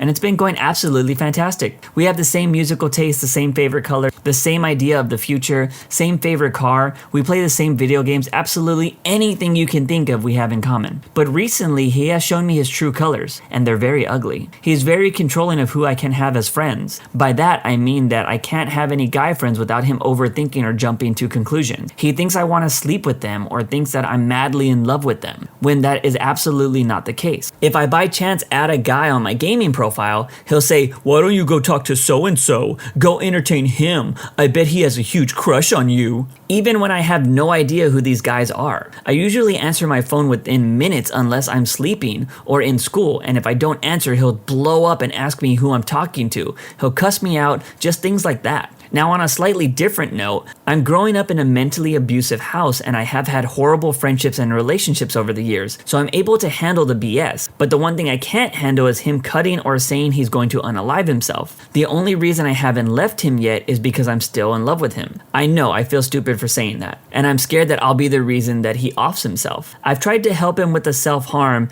and with his bad thoughts, but it doesn't seem to be helping much. When he gets rude or even starts being ugly towards me, I shut it down, and he says sorry, blah blah blah. Now I have to say that I'm not the most mentally stable person either, but I'm not as bad as him. Any suggestions on what I should do? Get out now! If you've listened to the videos I've made on the Jerk channel before, you might have heard me talk about my past relationships here and there. Well, one of them did involve a person that used the threat of unaliving themselves. And I can tell you, we did break up, and they are still alive and kicking today. Now, I'm not saying that people aren't willing to do this extreme thing, but I can tell you from experience that toxic men and women will do or say anything to control you. So you just need to come to terms with what you think you can handle or live with. I make more money than my husband and I don't want him to know. My soon-to-be ex-husband values money so much that he's passed up on a really, really good six-figure job just because it's $5,000 less than the job he had, which he was furloughed from thanks to COVID. He spent weeks sulking over it too. At the time, I made about $42,000 less than him and we were in the same industry. I used to make more than him years ago, but as soon as he started making more than me, he started acting like my job wasn't as important as his. He became an a-hole with an attitude when it came to things like which one of us should take time off to go to appointments or stay home with a sick kid. The money had gone to his head. Fast forward to August of last year when he unexpectedly left me and our 4 kids and moved out. We were devastated. I found out later that he left for another woman who he impregnated. Eventually, I filed for child support and now he's got to hand over 30% of his income to me. As soon as child support was awarded, I left my old job for a new one where I make more money than he does. Secretly, I want to throw it in his face because I just know that it would really bother him. But I don't want to tell him because I know he'd become even more of an a-hole than he already is. I want him to keep thinking I'm barely scraping by. I haven't needed to use a single penny of his child support money. It's all going into a separate bank account for the kid's future and is sitting there untouched. It's like my dirty little secret and it gives me pleasure to be the only one in on it. I can secretly relish in the truth. The strange part is I feel like I'm doing something sinful even though my state's laws would not change how much he has to pay me for child support anyways. As the primary custody parent, they don't give a care about how much I make. After reading the story, the devil on my shoulders says that I would throw this in the husband's face so bad. Like, I think revenge can be petty, but I also think it's a natural thought. But dudes that leave their wives and children for other women don't deserve respect. If I was this lady, I'd take all the money, throw it on a bed, hook up with a good-looking dude, and send a photo to the ex with "thanks for the money." Because screw that dude. I'm terrified of men. No one has ever hurt me like a man has. I'm 18, agender, and AFAB, and I present as very feminine. Most people assume I'm a girl. It started with my dad, who emotionally and physically neglected me. He turned his back on me when my grandmother abused me and always put his new kids before my brother and I. He moved across the country and left my mom a single mother of twins. 2 years ago, I had a stalking situation that was most likely a man trying to kidnap me. Thankfully, nothing happened, but I had developed agoraphobia, which makes it hard for me to be in public alone. I always feel like people are staring or trying to hurt me. I had a panic attack in the grocery store because so many people looked at me. 2 months ago, I was manipulated and essayed by a boy my age. I pursued him first, I asked him to kiss me, and he said he loved me.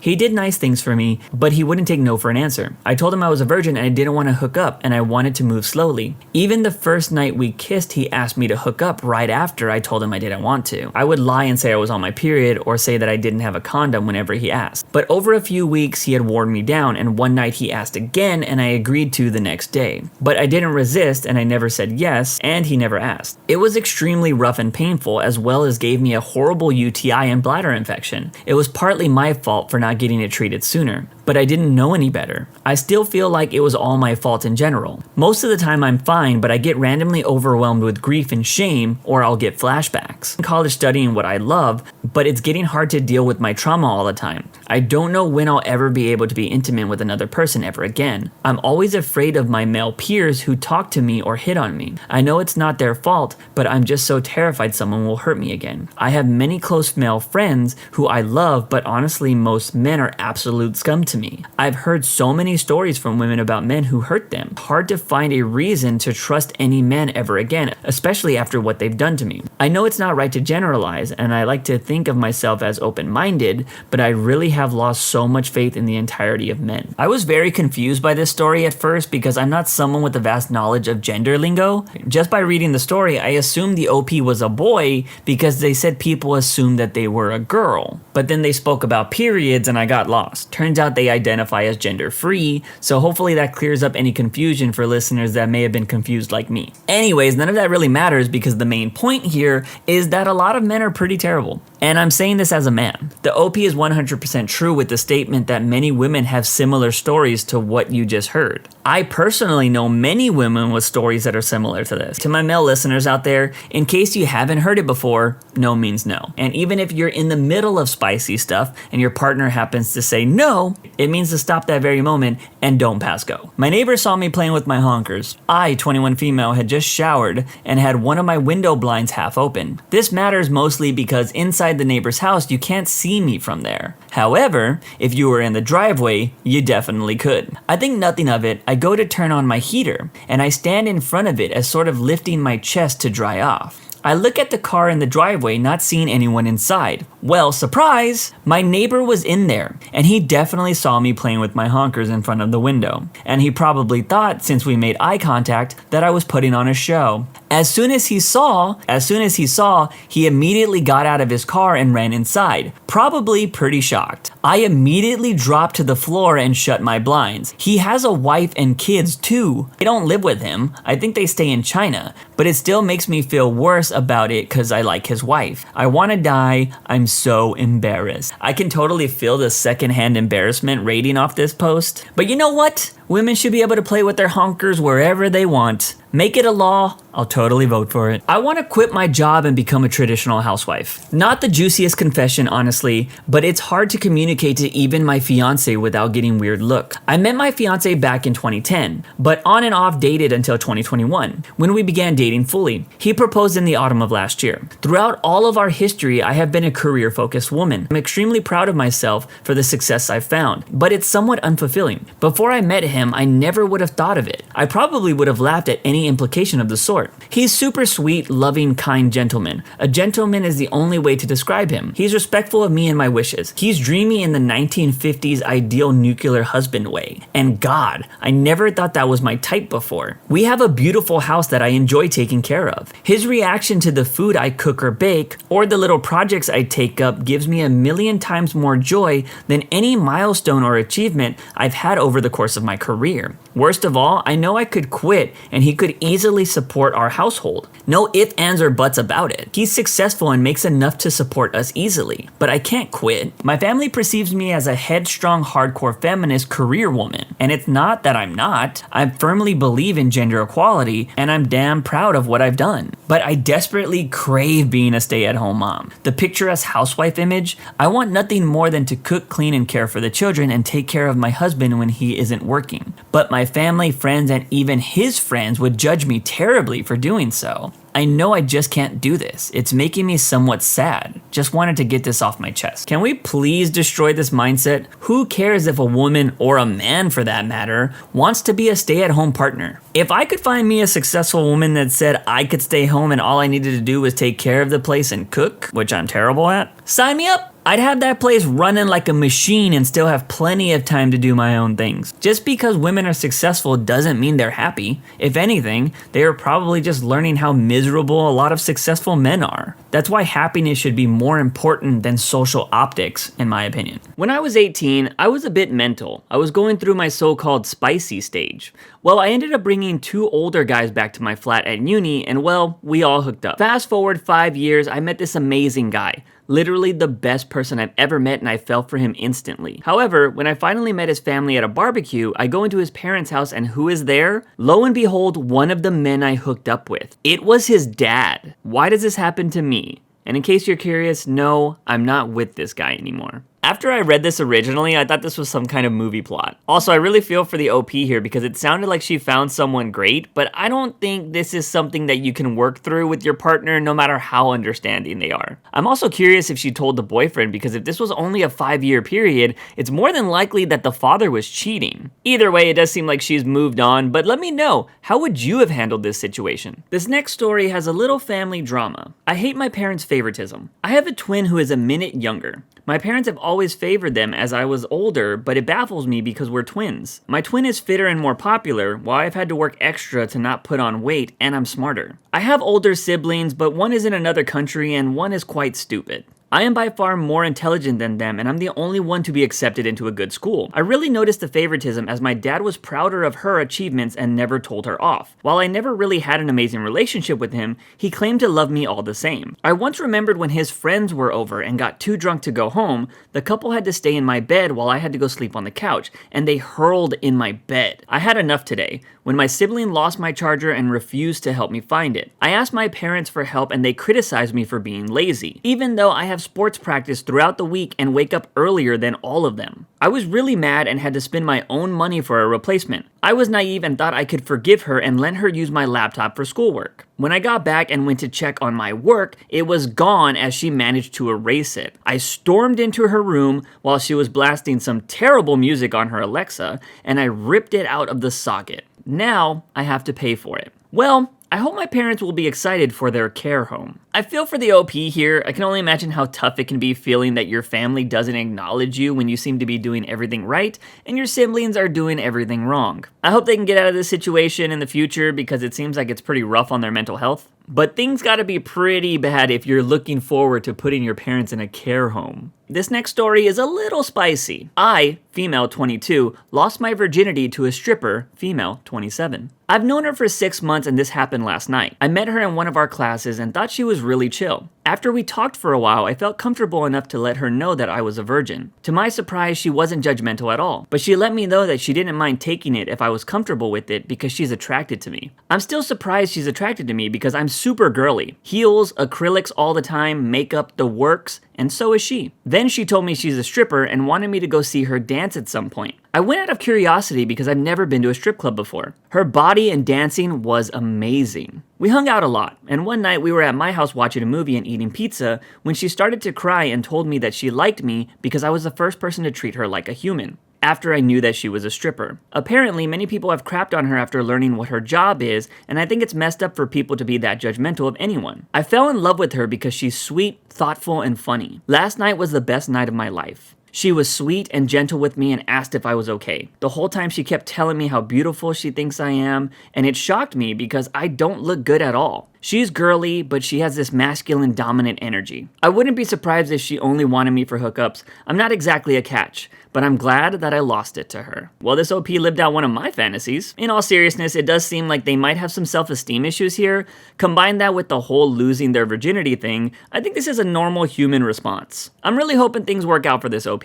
This next story should star Nicolas Cage. Digging up my great-great-grandfather's grave for hidden treasure. What happened was, I discovered a worn journal and it later explained how his possessions will be passed down to his son. However, his son died for some reason and it was never passed down the family line. He marked his hidden treasure location where he buried it in his own grave. My friend, cousin, and I both agreed to dig up the treasure and whatever we found, we would divide equally among us three. We had a long drive to the location, which was located literally in the middle of nowhere, which works well for us since nobody is around, and we decided to do the job around midnight to 2 a.m. Overall, it took us a couple of hours of digging. Luckily, we all picked up some shovels and gloves to make the job more comfortable. We had other tools to break open the coffin. However, after we got dirty and tired of digging for so many hours, we found an envelope. We discovered my great-great-grandfather had marked the location in a different cemetery in a separate grave as well. After a few more days of reorganizing and replanning, we all agreed not to tell anybody about it. Once we finally got to the place this time, it was different. It was located somewhere not so isolated and rural as the last one. Anyway, one of us decided to be the lookout in case someone was watching us.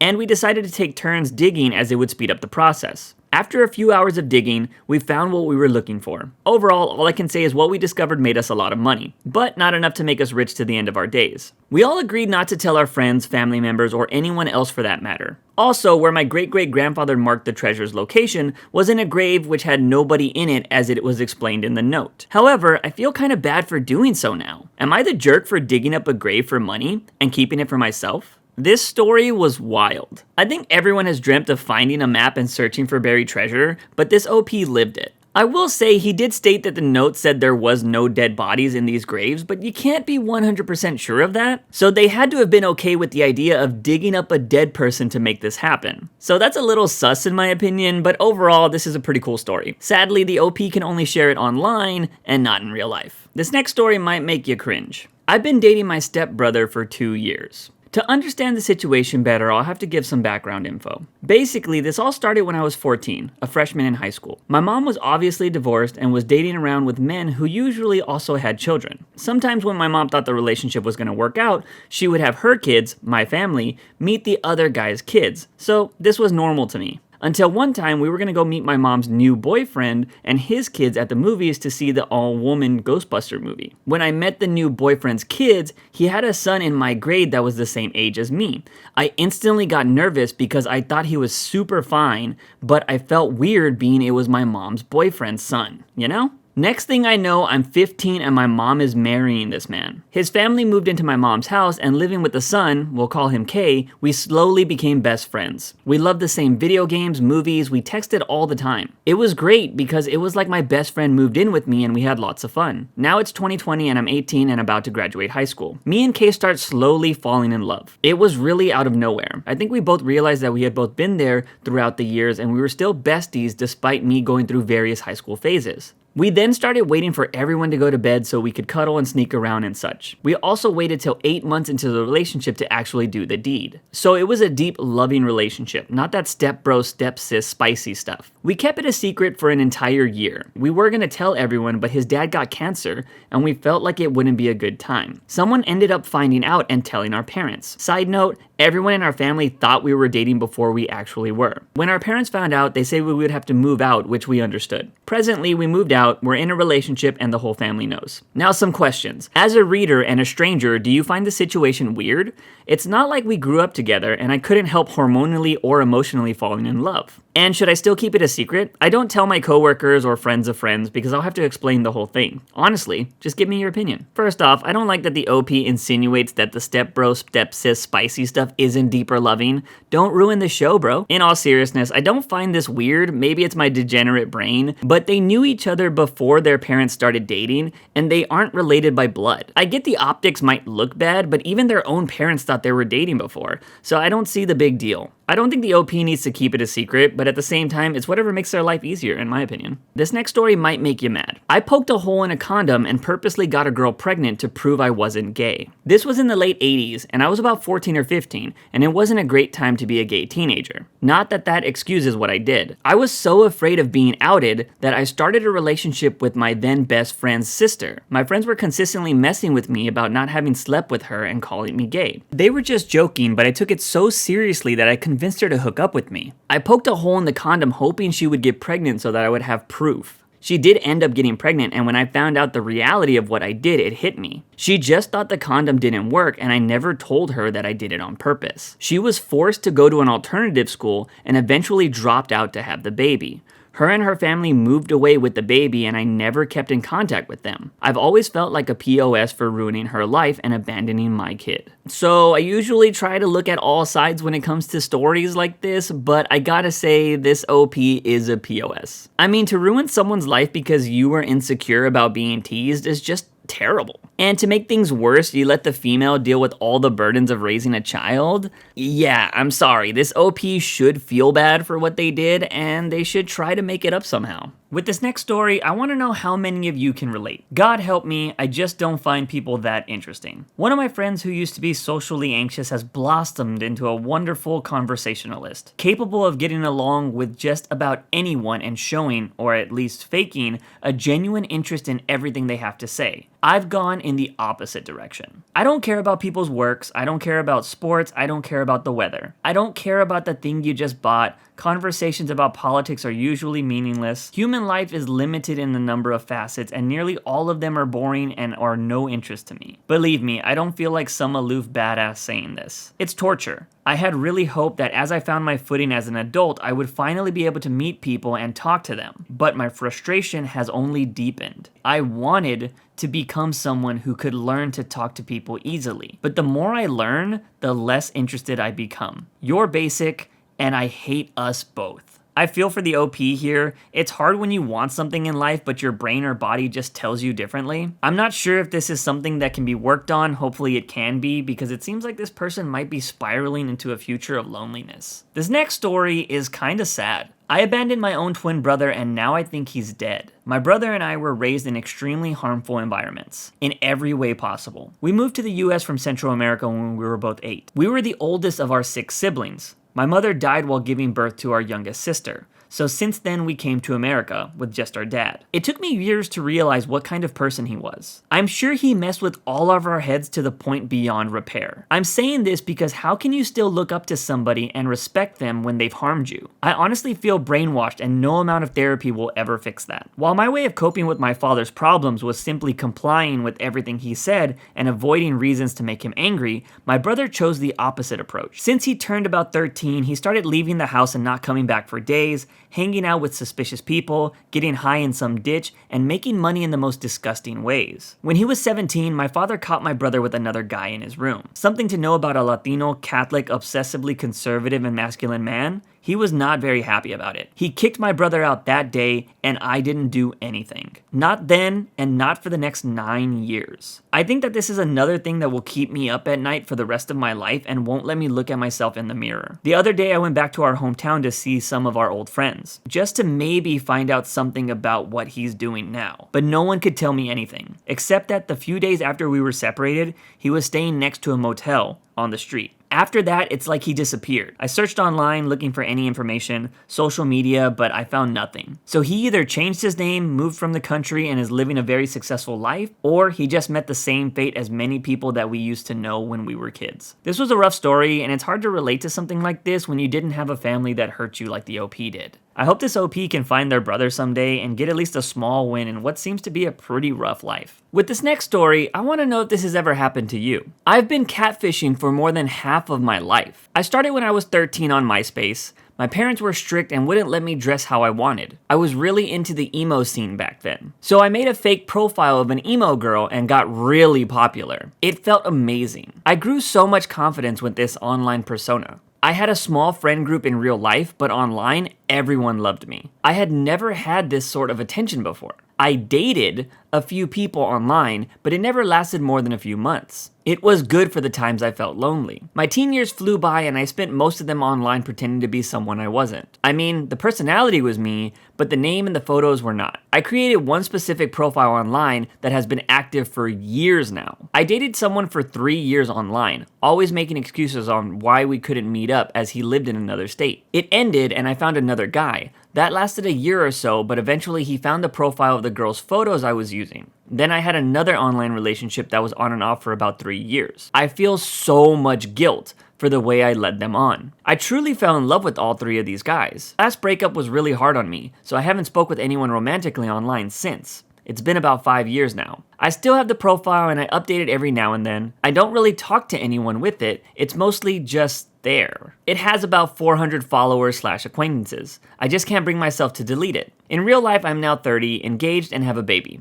I don't know why I can't just delete this catfish profile. I feel like it's a part of me now, but at the same time, I don't really know who I am anymore. It's really hard for me to relate to the OP here because I'm someone who deletes social media profiles quite often, even if they do have sentimental value. Also, I can't get on board with the emotional and mental stress she's most likely causing these other people. I'm sure the OP used catfishing as an outlet because they did grow up in what seems to be a strict household, although that doesn't really excuse their actions. This is why I recommend everybody learn what a reverse image search is. You might just save yourself some heartbreak in the future. This story's crazy, but it might trigger some people. I wish I had the courage to unalive my ex-boyfriend. Around August 2019, I had a classmate who I started talking to. He was the class president of our class, so he talked to everybody. He was very nice and very hardworking at first, and I guess that's what made me attracted to him. We hit it off instantly, and soon enough, we started dating. Not even 2 months in, he started to get spicy, and I was uneasy because I never got spicy with anybody before. But I went along with it. Then October came around and it was our semester break. He invited me over to his dorm room to watch a movie since all of his roommates were going back to their families while he was the only one left. I knew what his intentions were, but I was just not comfortable and ready to hook up at that time. So I told him that I didn't want to go any further. He was like, please,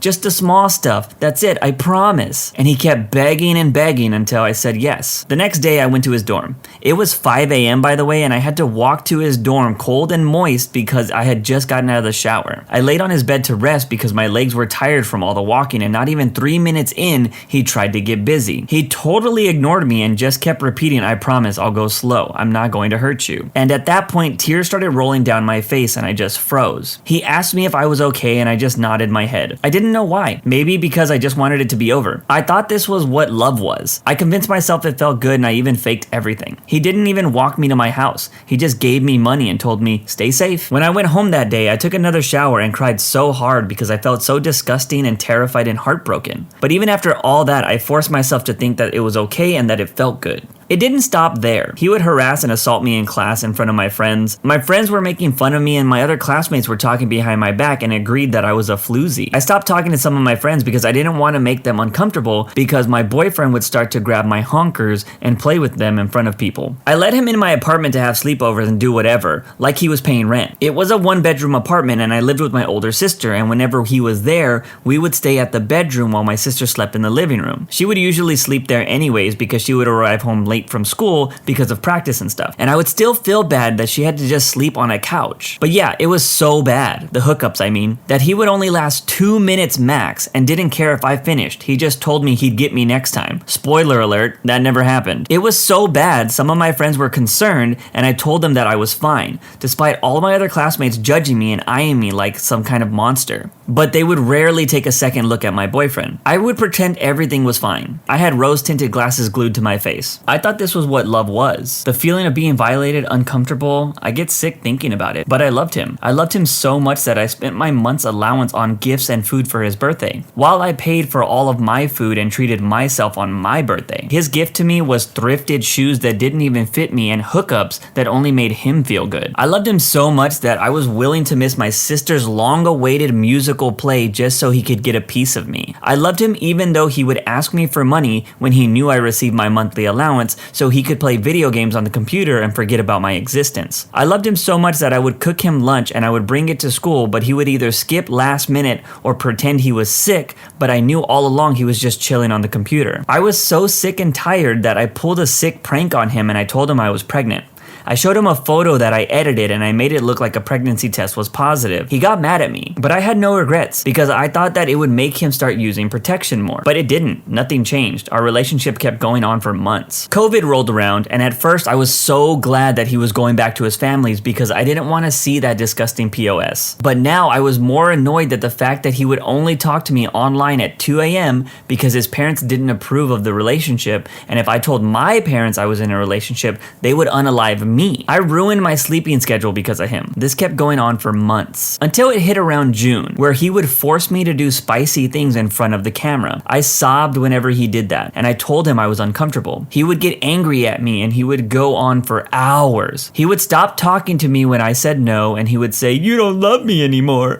I just want to see you." Stuff like that. I would finally agree and get it over with. I would cry while doing it, but he just didn't care at all. Like his main objective in life was to get off. And after he finished, he would say nothing and end the call. He would later text me and say, "I gotta go to sleep. My mom will find out that I'm talking to you. Good night." And he would leave me there to cry. The same month, he broke up with me over some stupid little stuff his brain couldn't comprehend. I told him once we are through, there's no going back. And he would cry and beg me to stay, but I had some self-reflection that time and I told him to F off. I got my revenge, or what I thought was revenge. I would tell my classmates he was a monster and he would hurt me and they would feel sorry for me. But they were still friends with him and they would make sick jokes. worse. My ex told him that I was a monster and that he had no idea what I was on. I took his spot as the class president because I was better in it than he was. But in the end, it would just take a toll on me because of how much work I had to do. He was still my classmate, so I had to tolerate him. I had to tolerate everyone. I felt sick. I only had 4 friends, but I'm really glad that they stayed with me. But to the people who are probably wondering why I stayed as long as I did, it's because I was stupid and I didn't know any better. I thought this was love. I am dumb. I also blame myself for staying as long as I did. I wish I snapped out of it and left immediately. But he also said that he would harm himself if I left, so I was scared. Whenever I said no, he would give me the silent treatment and he would be mad at me. He emotionally and physically hurt me. I had developed trauma and got nightmares because of it. I never got any sincere apology from him or my classmates. I don't even want to see their faces anymore. I want to unalive him. If only I had the courage to smash his face, tear him apart while he's still conscious, or run him over with the truck, slice off his member and just hurt him alive. I want him unalive, and every single time I think about hurting him, I have no regrets or disgust. I'm not sorry for thinking about it. I'm not sorry for daydreaming about unaliving his throat or making his classmates drink his blood. I want to grill his chopped member and feed it to the people who judged me, especially those 2 girls who called me a floozy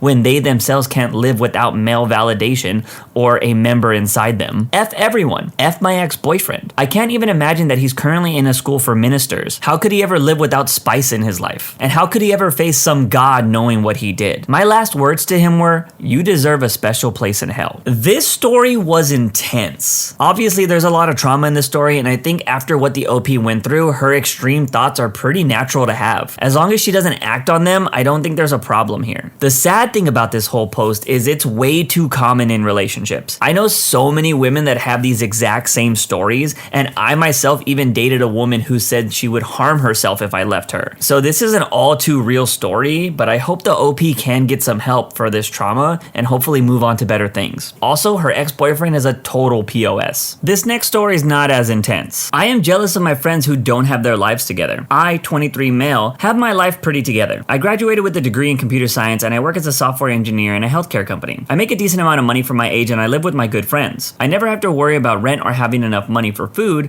and I started saving a nice chunk of cash. On the surface, I should be happy. But underneath, I am jealous of my good friends who don't have their lives together. My 2 roommates both dropped out of college early. They have massive amounts of debt and get paid half of what I do, but none of that bothers them. They smoke and drink all day. They routinely skip work to the point that their jobs are in jeopardy. They show up drunk and high to work as if that's normal, but they don't have a care in the world. Their lives are falling apart and they don't care at all. Actually, they're happy. I've had multiple conversations with them about this and they simply don't care. They say they will be successful later on in life, but now they're just gonna hang out and do nothing. I came home from work today and both of them were wasted playing video games for hours. And I think to myself, am I really the one with the better life here? This is one of those classic, the grass is always greener on the other side moments. Because yeah, people who don't care, of course they're gonna look like they're having a better life. They're just doing whatever the hell they want. But these friends are also saying that they're gonna be successful later on in life. So at some point, they're gonna have to stop living this carefree lifestyle and actually get to work. Life won't be so easy then. I don't know, I think the OP needs some new friends and I would start traveling a lot more because it sounds like he has the funds to have a more exciting life than he's currently living. Let me know if this next story is relatable. I woke up my neighbors at 2 a.m. because I was singing my heart out. So I was having one of those fake tours where I imagine myself singing in front of a crowd while I play my favorite songs in my headphones. I mouthed the words and the high notes so I don't even make any noise. I guess this time I got really into it and I started making those high-pitched noises. It was so high that my neighbor had to call me to stop making it. I was so embarrassed. I'm usually seen as a serious and quiet man. I totally hate myself. I 100% relate to this story because I myself have had embarrassing moments like this, but I think we just need to normalize all types of guys living lives any way they want. Sing your heart out, OP.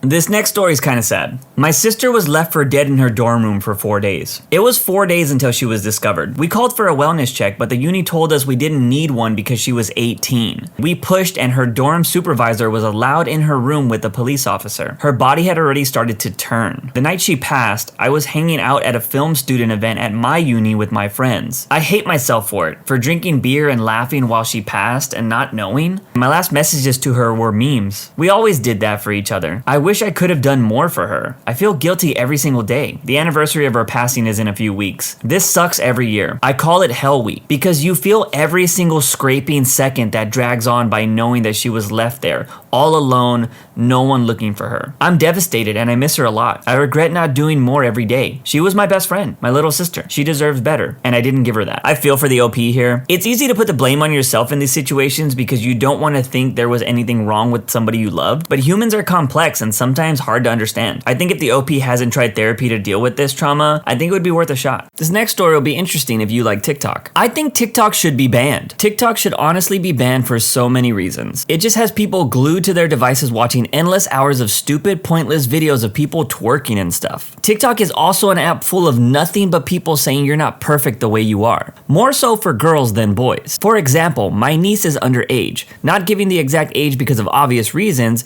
she had TikTok for a long time. She is not even allowed on the app anymore because she kept watching endless videos with people saying inappropriate words, she would see people twerking, and she would hear songs that a girl her age should not be hearing. So my family convinced my sister, her mom, to have the app removed from her phone. Now in another case why TikTok should be banned is because it makes girls think they aren't perfect the way they are. As someone with an old mindset, when I see girls out in public with their attitudes, the way they dress, and all this makeup, I'm 100% sure it's all because of this damn app influencing the way they make their appearance. So some 69-year-old man can look at them and get excited. That's not even mentioning all the underage girls on this app that twerk and shake their butts just to make more creepy men come after them. TikTok is doing nothing but controlling our minds and saying we are not perfect, which is BS. There's kind of a lot to unpack here. I do think children of a certain age shouldn't be on social media, and I do think TikTok can be bad at times. It's still in the very early stages of popularity. I'm actually waiting for TikTok to have like an adpocalypse much like YouTube did, or have something major happen on the app that's going to require big changes. But at the same time, I think TikTok has a lot to offer, and I think it's up to parents to make sure their kids can be kids, instead of getting caught up in social media influence. With this next story, let me know if it's relatable. Music gets me off better than my husband. I should start with that I've never written a confession on here before, but I'm gonna give it a try. My husband and I went down to Mexico on a 4-day weekend where we were supposed to get married. We canceled due to family drama and ended up getting married later in the year. And we had the weekend off already, so it seemed like it fit. We stayed in a very nice hotel right on the beach and did a lot of Molly throughout the weekend. We had some of the best times we've ever had in our relationship, with or without hooking up. And I will say, the hooking up was fantastic. On the second night, we ended up popping our first capsules at a very cute beach bar with food and drinks where I was able to keep my feet in the sand as we ate dinner. And we did a lot of tequila shots. Our server definitely picked up quickly that we were on something, and he read the room. He was attentive, but it didn't kill the vibe. Followed up the beach bar with a nightclub, and also on that beach, I'm positive it was full of drug dealers and cartel members.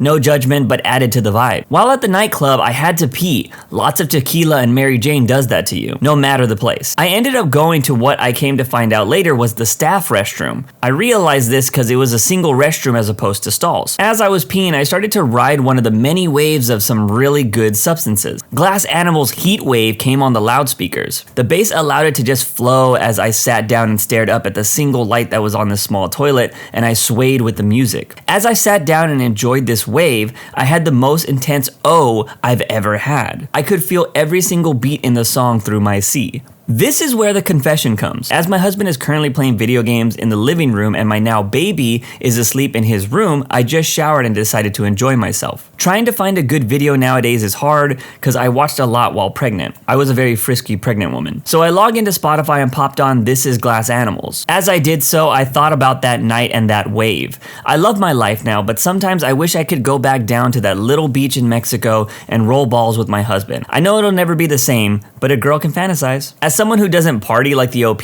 I'm always curious because people love to talk about their feelings they experience while on substances. But I don't know, I don't think I want to live a life where I won't be able to recapture a certain feeling in life. That's just me, I guess. What are your thoughts? Let me know if this next story is you. I get a lot of male attention from some of my male friends, and I like it.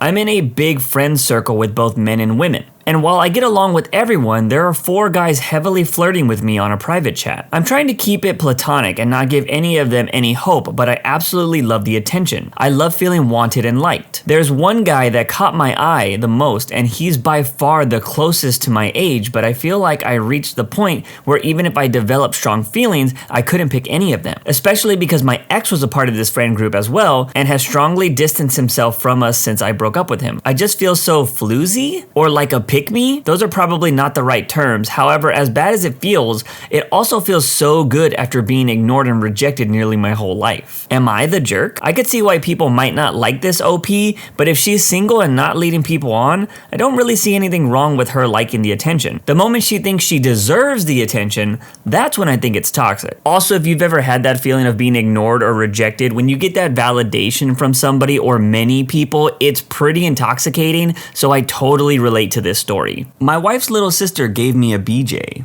I, 29 male, live in the north, and I'm a rural farm credit specialist. I drive a lot, especially in the summer. Last summer, I was doing a few days of driving 8 to 4 hours as I was going to appraise various properties, and a few other things. I have a very large territory. My wife, 26 female, has a large family with 5 kids total, 1 older sister and 3 younger.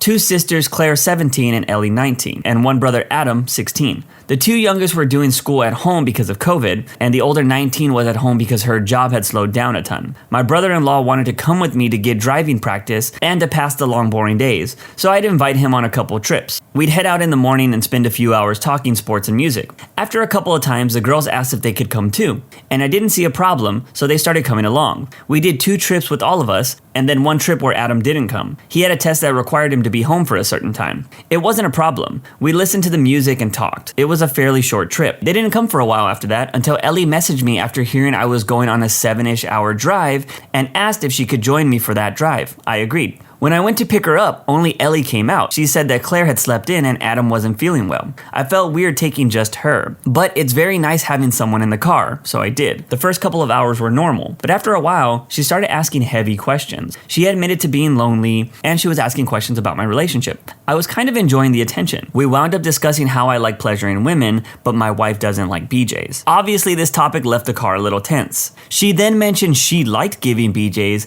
and she hadn't hooked up for a really long time. We kind of stopped talking for a while, but I guess we could tell we were both really turned on. Eventually, she raised the middle seat console, 6-seat pickup, and laid down to rest. We both knew what we were doing. She laid her head on my lap and my right arm under her head. As you can imagine, things got real spicy, and it was the best BJ I could remember. We kissed a bit, then we drove somewhere we could turn off the road. Then we really went to town. I leaned her head back and started to explore with my hands. She was quite slim and has large honkers, which was a huge turn on since my wife was quite small. I was able to return the favor that I received. Then we were done. We kissed for a minute and then cleaned up. We didn't talk for a bit other than saying how much we both needed that. We agreed not to talk about it, but also not to do it all the time. At the end of the summer, she moved away and our escapades ended entirely. I'm not gonna lie to you, I omitted a lot from this confession because it seemed like it came from the hub. This situation sounds amazing if you were single, but at the end of the day, the dude was married and was hooking up with his sister-in-law behind his wife's back. Also, it seems like it happened more than once, so I would have to say this dude is a jerk. I'm still in love with my ex from 15 years ago. I'm still in love with the first girl I ever fell in love with. She was perfect. We were compatible in every single way. Life happened and I listened to the wrong voices and I broke up with her over events that, as I'm looking back on it now, ultimately weren't deal breakers. Live and learn, I guess. She was my everything. We were completely in love and it was very, very real and pure. I gave her my heart. She was the only woman to ever have my whole heart, as everyone since, sadly including my wife, only have the fragmented version left over after my love for her. Should life's journey cross our paths again, I'm terrified that I would succumb to her allure and she would have my heart again, in full. No human on this planet has or ever will be able to measure up to my ex. She was physically completely perfect. Tall, dark flowing hair that cascaded over her slender, feminine shoulders, eyes that were windows into her soul and reflected my heart with every sparkle, a smile perfectly crooked and totally intoxicating. Her lips were everything poems and love songs described, honey sweet and able to transport me to new dimensions. Her arms would draw me into her embrace and her touch could recharge me in an instant. Not a hair, freckle, or imperfection was out of place on her body. I'll save how I felt about the rest of her physically for my private thoughts. Just know, I don't love anyone the same way. She was artsy, quirky, and fun. Our chemistry was 100% on point. Think Jim and Pam from The Office. We were absolutely and ridiculously good for each other. It is a fairy tale, but it's gone. I have a wife and kid. I love my life with them, but something is always missing. I feel awful because they deserve all of me. They're beautiful and they should get all of my love, but I'm scarred for life over my ex. If I ever ran into my ex, or if we ever reconnected, I would be unable to resist her. I've acknowledged the fact that I've even considered leaving everything in my life for her. I just needed to get this off my chest. First off, this dude is madly in love with his ex. The way he wrote about her is something out of a storybook. I can't say I relate to this OP. I don't have a wife or kids, and I can't say that I've ever longed for an ex after getting into a new relationship. Maybe they should try talking to a therapist, because I think his family at least deserves him trying to give his all instead of fantasizing about his ex. I get PTSD whenever I hear Katy Perry. When I was a preteen, my stepsister, who was 16 at the time, chased me through our house, pinned me down, and sat on my head and farted. While this was happening, Katy Perry's Last Friday Night was playing on the radio. To this day, I can't hear any Katy Perry song without thinking of that traumatic moment. I have no opinion on this, I just wanted to share this with you guys because I thought it was funny. I wish I had more hookups before I settled. I had my first child at 18, and I've been with the same guy ever since. I'm in my mid-40s now, and we have 3 grown kids. I still think about making out or hooking up with others that are not my significant other. I miss that feeling of a racing heart, the anticipation, the tingly feelings, and the butterflies in my stomach. I love my partner, but to be honest, I only said yes because my insecurities got the best of me and I thought no other guys would be interested. My love has grown for him over time. I'm afraid to lose him, and yes, part of it is due to safety and convenience. I have major insecurity issues, especially with my looks. When someone looks my way, especially good-looking ones or from different races, I never believed it. I got intimidated, thinking these guys were too good to be true. I still try to be intimate with my husband, but I miss the spark. Now hooking up feels more like a chore. I'm ashamed to admit that cheating has crossed my mind. I will never go through with it, physically at least. I've already hooked up mentally and emotionally. Sorry, I'm all over the place. I was hoping posting here would be cathartic and will help me alleviate these thoughts. But am I a jerk? I heavily relate to this OP here. When I was in my early 20s, I dated this woman for 5 years. We talked about getting married, but I often thought about what it would be like to hook up with other women since I had not. Now, 10 years later, I'm so glad that I never got married because I feel like I would probably be in the same boat as this OP.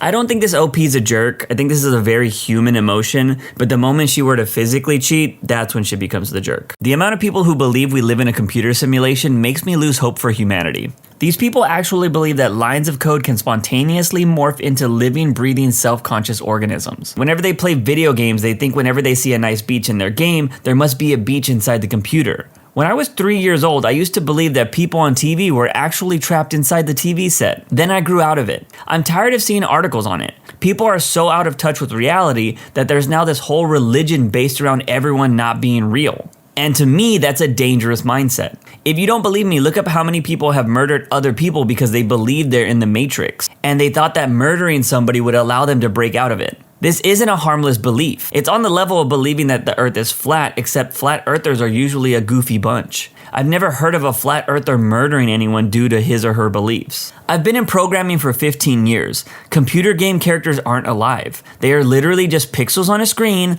told to light up in a certain way by computer code. That's it. They don't have anything that makes them alive. Blood, brain, metabolism, cells. They don't have any of those things. Thinking a video game character can be conscious and alive is like thinking a book can be conscious or alive. If you seriously think they are, you need to get a checkup from the neck up. Western society is collectively going mad and denying reality, while China just made an artificial sun. I found this confession pretty interesting. I personally love having the discussion about the idea of living in a simulation, but by no means do I base my life around it. I do feel like this confession could apply to all religions and not just ones where you believe you're in a computer program. Also, I don't care if China's made an artificial sun. Let me know when they can make my anime waifu real. I went to a massage parlor and got a happy ending by accident. Obviously throwaway because I'm super embarrassed and I don't want my friends to know. I'm a male, 32, and I've never had a massage before. I pulled a muscle in my shoulder moving stuff over the weekend and someone said, "Oh, you should go get a massage." So I did some scouting and found a place. I made an appointment for an hour massage and went there. I was not expecting a happy ending. I didn't see anything that would indicate this service that was available. A very small Asian woman massaged me and it was amazing. It loosened up my shoulders and I felt so much better. However, while on my stomach, I started to get excited. In my defense, the massage felt amazing, she was very attractive, and I have been having a dry spell and haven't been with the woman for almost a year. I got super nervous and she told me to roll over. So I did, and I was pitching a very obvious obvious tent under the talus she gave me to cover myself with. She giggled and I was red as a tomato. She rubbed my shoulders while I was excited, and after a little bit she stopped and was rubbing my thighs super close to it. It made me so excited that I was practically panting, and then she said in broken English, "Happy ending, $50?" I was so nervous, I didn't think I could speak, so I just nodded. She said, "You have 20 minutes left," but it only took 5 minutes, and it was one of the most intense moments of my life. She cleaned me up, finished the rest of the massage by rubbing my thighs and legs, which were still twitching, and that was it. I paid up front and left a good tip. I'm super embarrassed and feel terrible that I paid for a woman to do that to me, and worse is I still feel tempted to go back soon or even regularly, as it's not nearly as expensive as I thought it would be. I've been feeling a lot of shame and post-nut clarity the last couple of days, but part of me really wants to go again. So this OP didn't drop the location, so that's a big L on his part. But in all seriousness, I can see why he might be a little embarrassed. Personally, I'd be more worried about it being illegal than being embarrassed. I'm assuming this is in America where SW is frowned upon, but I don't think the OP should feel ashamed for wanting to go back. No one has ever heard me fart. This might be silly, but my family strongly believes that I don't fart because I told them so. Not once has anyone ever heard me go pfft out of my bum. And it's all because I trained myself to have the quietest ones because of school. I trained myself ever since I gained consciousness because I never wanted anyone to hear it. But now I can control it and no one ever will. And for some reason, the universe plays along because no one has ever smelt it either. And to make things worse, or better, my sister claims that it smells like flowers. She actually might just mean that it doesn't smell like anything. Because when I get out of the bathroom, I don't even use air freshener. I will never tell anyone that I do fart because it's funny to see them believe that I simply don't. But hey, it's pretty practical for first dates, but if I ever get into a serious relationship, my partner might question my comfortableness with them. I love random stories like this. When I was younger, having someone hear me fart would be embarrassing, but now I think it would just be funny. This person, however, took this to a whole nother level. I don't know if I should applaud them or be embarrassed for them. I'm starting to hate my younger brother for being more attractive than me. Growing up, I was told that looks don't matter, and I believed it. I mean, I had to. I was an ugly duck in my family. I had bad acne since I was 13, with lots of hyperpigmentation, which made my skin look worse than it actually was. I was always short. I grew to about 5'8", 5'9" after freshman year of college, but I was 5'4" most of high school. And I had no special facial features, except maybe a decent jawline and okay eyebrows. But my younger brother was far better looking than me. In fact, everyone in my family. He was 6'1", had fair, clean skin and a strong jawline and high cheekbones, with blue eyes. None of my parents had colored eyes, and had an athletic build. While I did not notice it at the time, everyone treated him better. My parents bought him a Jeep for his 16th birthday, and both of my aunts would always take him anywhere they traveled to or ate out when we were younger. But things did get better for me during my college years. My acne cleared up and I started going to the gym, which made me lose a lot of fat on my face and brought out my angular features. I took care of myself by learning how to dress, changing my haircut, and eating a healthy diet. Most importantly, I grew confident in myself. I had other things going for me as well, like my schoolwork and at the time, a romantic relationship. I graduated from a top 20 university with no student debt, and I landed a nice job as a machine learning engineer at a startup EV company. By the time I had just started in my career, my brother had got a scholarship to run track at the local state university, but left the team after one semester due to a fallout with his coach. For the rest of the year, he did a few odd jobs from bouncing around from retail to construction to Amazon warehouse. Everything changed one night as he was working as a waiter. At one of his tables, a customer owned a modeling agency and asked him to come for a photo shoot. My brother showed up and has been booked for shoots ever since. In the beginning, I was genuinely happy for him. I mean, he turned his life around from where he was just a few months ago. It felt reassuring as an older brother that he was in a better place financially and emotionally. I was proud, but recently I've grown envious of how fast his career has taken off. After just 18 months, he has purchased his second house. It's not a crazy mansion, but it's a nice home in the upper $700K range. He drives a McLaren and eats at expensive restaurants on the weekends and takes vacations every other week. I'm thinking to myself, all that from just modeling? I don't know how to handle this because I am happy that he's doing well, but I'm just not sure he would be where he is today if it wasn't for his looks. I know this is solely an internal issue, one that I have to get over, but it hurts. I'm too embarrassed to tell my parents how I feel or any of my friends. I genuinely want to get over this feeling I have inside of me right now, because it's not healthy for me or my brother that I feel this way. This is a big oof. I relate to this OP because I grew up with middle child syndrome, so I always thought my parents or anyone for that matter cared more about my siblings than me. So I get the envious feeling. And also, I think everyone's everyone's had those same thoughts that prettier people have easier lives? We all think it. You can't just let your life be consumed by it. My parents are hooking up while I'm sleeping in the same room. I'm making this post because I'm curious what other people think about my situation, and I'm wondering if I should do something about it. I'm in a family of 4, my mother, my father, my brother, and then there's me. And occasionally our family will go on vacations together. These vacations usually have us sleeping in the same rented room. This is usually not an issue. We all get along enough to get through the whole vacation sharing the rented room. My problem comes with the 2 times that my parents hooked up in the room that we were sharing. Now I want to start off by saying that I have no problem with my parents hooking up, but it's a little weird when it's in the same room that your children are sleeping in. The first time was when I was young. I was around age 10 or 12. Our family went on a cruise.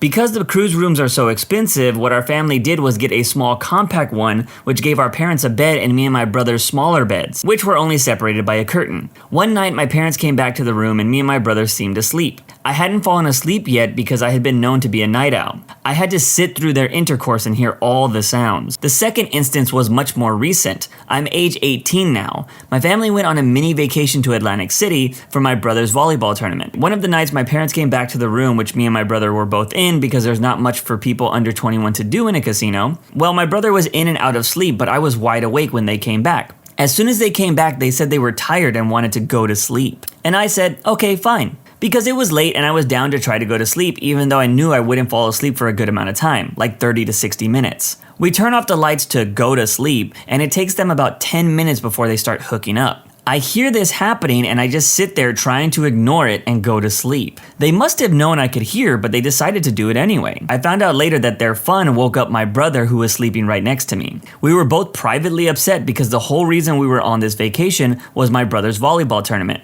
which he is now way more tired for. It was very easy to notice how tired he was. My parents even mentioned that he looked tired. So now I'm asking Reddit, should I bring this up to my parents or am I overstepping some line? What is your opinion? I don't think the OP would be overstepping in this situation. They are 18, they know what is going on, and this second time was a legitimate reason to be upset because it was hurting our brother's performance in sports. If anything, the OP should bring this up to their parents. If the parents say they're not gonna stop, well then at least tell them to get a separate room or buy them some noise-canceling headphones. I cheated on my ex with her best friend. So when I started talking to my now ex-girlfriend, we both worked in a local grocery store and her best friend also worked there. Me and my ex hit it off really strong. We went on one date and then we went strong for about 10 months. During it all, I never really got out of my shell. She wanted to go out and see the world, I just didn't. That along with other things that led us to a rocky point, but we worked it out until her dad passed. During this whole thing, I was talking to her best friend, just as a friend, and I was honest with my GF and told her that yeah, I find her attractive, but I would never do anything with her. That was the truth until her dad's funeral.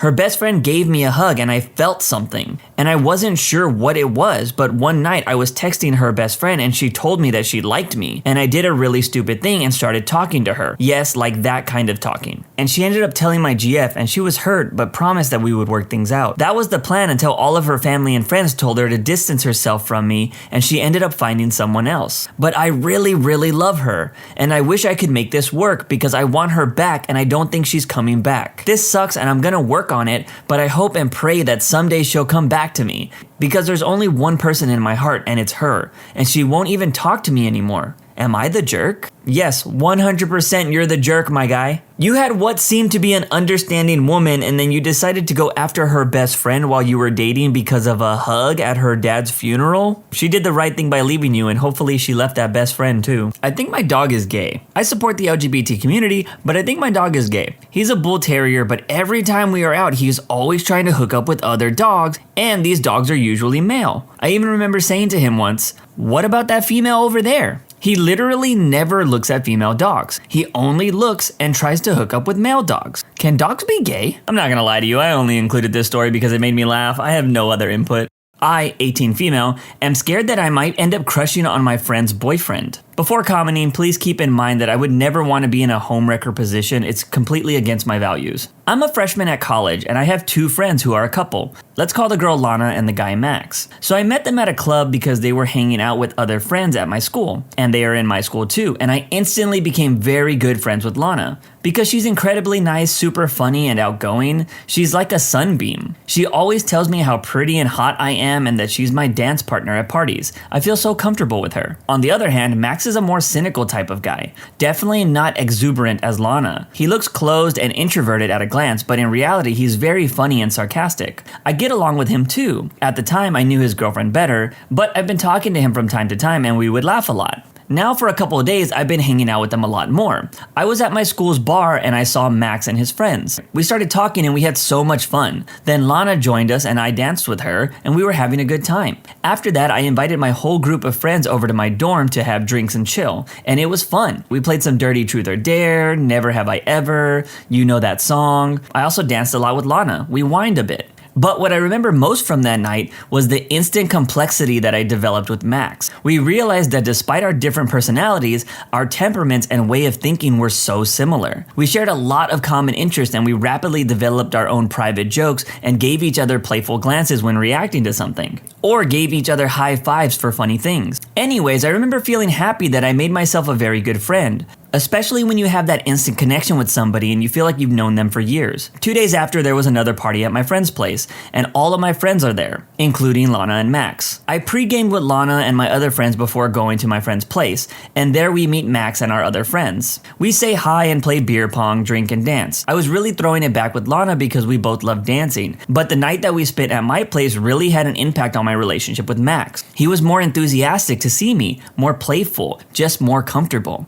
At some point, I was watching him play beer pong and he tells me, "Come on our team." I accepted, warning them that I'm terrible at beer pong. But he encouraged me and for the first time I scored. We were so happy that he hugged me. I was surprised because he's not touchy at all, but it could have been the alcohol. After that, we chilled in my other friend's room with the same people I invited at my place. I was sitting on her bed with Max, and Lana was on a chair talking to another girlfriend. And for the whole time I kept talking with Max, we got to know each other, learn new things about each other, and joke around a lot. Just how you get to know a new friend. But the more we talked, the more I realized how cool he was, how similar we were. Our connection was incredibly good. After some time, him and Lana insisted on walking me home and I greeted them and thanked them. I went to bed tired but happy. Now, this is where things get a bit tricky. I don't know if I've just missed that feeling of instant connection with someone that I've had in the past, but the last time I talked with Max, I felt that weird feeling. Like an indescribable emotional attraction. And I feel extremely guilty for feeling this way for obvious reasons. I've never acted in a disrespectful way with him,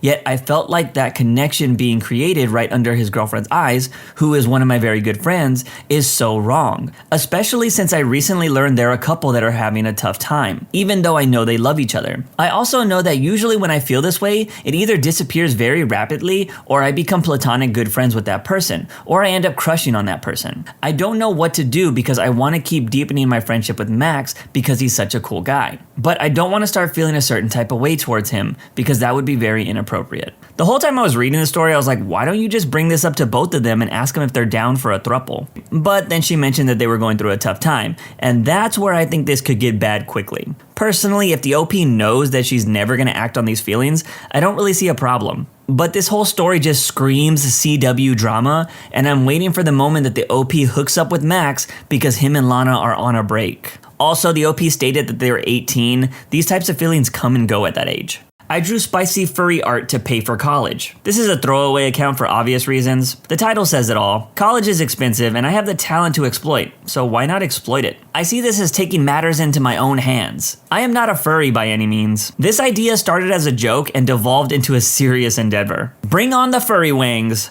I'm ready. All I have to say after reading this confession is make that money. My father has a hidden camera with over 150 images of myself and my kids. I sat with the detective identifying hidden camera pictures taken of myself and my girls. Easily over 150 pictures. I feel violated, angry, embarrassed, and raw grief that these pictures exist. I was told that these pictures were shared with other people. I was asked if I wanted to go through with pressing charges. I was told it would put a spotlight on my family and that it would be public. I sat dumbfounded and shocked. I felt as if I was being told to just let it go in the interest of my girls. The detective said if I went public, a lot of people would be uncomfortable as if it was my fault. I am not backing down and I am going forward with this, which is why I had to leave to a shelter. Yes, it's uncomfortable and downright disgusting, but I am not letting him get away with it. This man distributed pictures that were taken with a hidden camera within the safe walls of my home. At least I thought it was safe. When I confronted him, he punched me in the face and knocked out 3 of my teeth in front of my kids. I've never heard someone cry so hard in my life. My son's face was beet red and I made the decision to leave right then and there. This man has managed to make me 100% dependent dependent on him. This past week, he found the shelter we were at, and he's been sitting outside in his car trying to intimidate me. He even threw a brick through the shelter's glass door. We are not safe here anymore, so we had to leave. The shelter put us in a motel 2 towns over, and after that, I don't know. We can't go back to the shelter for the safety of everyone else. Tonight we got checked in, and for the first time since we left, we have a bed and each of us have a pillow. The shelter gave us a $20 gift card for food, and we walked to a gas station. I got my 3 kids a hot dog, and my son started asking for candy. I know that they are all exhausted from what we've been through, but I cannot afford to waste money on candy. Before I could redirect him, my daughter told him, "No need for candy, we get bath." And I melted into a puddle of tears inside the Quick Trip. Having a bath is more exciting than candy. Even if it's only for a few days, it's an indescribable feeling. For over the first time in 2 months, I am back in control of our safety. No one has the key to our room. There are no hidden cameras. There is security if needed. I'm gonna sleep like a baby. This story does have an edit. Put your pitchforks down, people, and stop downplaying my trauma to get fake internet points. Go be a jerk somewhere else. I didn't know I needed to post every single detail of what happened to me to be believed, and I'm not gonna do that. The hidden camera was in the bathroom, which is a shared space. It has to be proven that he set it up. His girlfriend bailed him out today. Thank you to those who deserve to be thanked. After reading this story, I was obviously disgusted with the father here. What kind of person takes secret photos of their daughter and their grandkids in a bathroom and then shares them with people? But also, what was up with the detectives trying to say that people would feel uncomfortable if she went public? This is something people should feel uncomfortable about. I don't know, the OP didn't specifically say this, but I feel like this is a small town thing where everybody knows everybody. I feel extremely guilty about wanting to study abroad away from my boyfriend, and he doesn't know that I'm planning to do so. 2 years ago when I met my boyfriend, I was planning on studying in the US, and he knew this about me. We were going to do long distance and everything. Basically, he was prepared. But like I said, we were only dating at that point, and he wanted it to work out. Anyway, studying abroad was canceled due to COVID. I was heartbroken, but kind of happy because I didn't have to leave my boyfriend. We decided to move in together just after a few months. And I started a new school, but I dropped out because I was miserable there.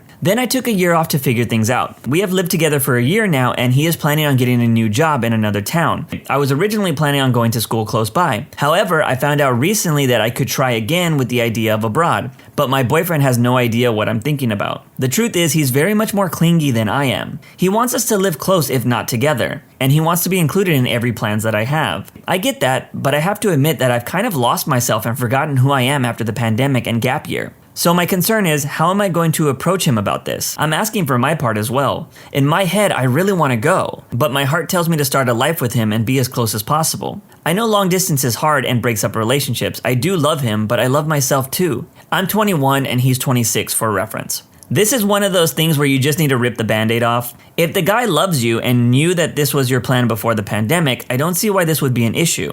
Also, if he does have an issue with it, maybe it's better to get out of that relationship now before you get any deeper. At the end of the day, this all just comes down to trusting your partner. I lied about having trauma. Within the last few years, I started getting these weird intrusive thoughts that I never had before, where I would imagine my friends or family doing things to me or harming themselves. I constantly can't help but imagine a friend unaliving herself or another friend taking advantage of me, and so on. Things like that. For my entire life, I didn't exactly have people that deeply cared for me. Sure, I had friends and family was decent, but I just couldn't open up to anyone. I didn't trust any professional like a therapist or psychiatrist, and I didn't really go out of my way to find people that I could talk to. But recently, I found a person that I could trust, and I opened up to them about my feelings. At first, it was just me basically talking about how I felt sad and down. But then I lied about things. I made up past trauma that never actually happened to me. Those made up events in my life always correlated with my intrusive thoughts. If I thought about my dad hitting me, I would tell him that my dad hit me. I don't know why I started lying in the first place, but I guess it was this deep down belief that I had to be upset about something and not just my thoughts.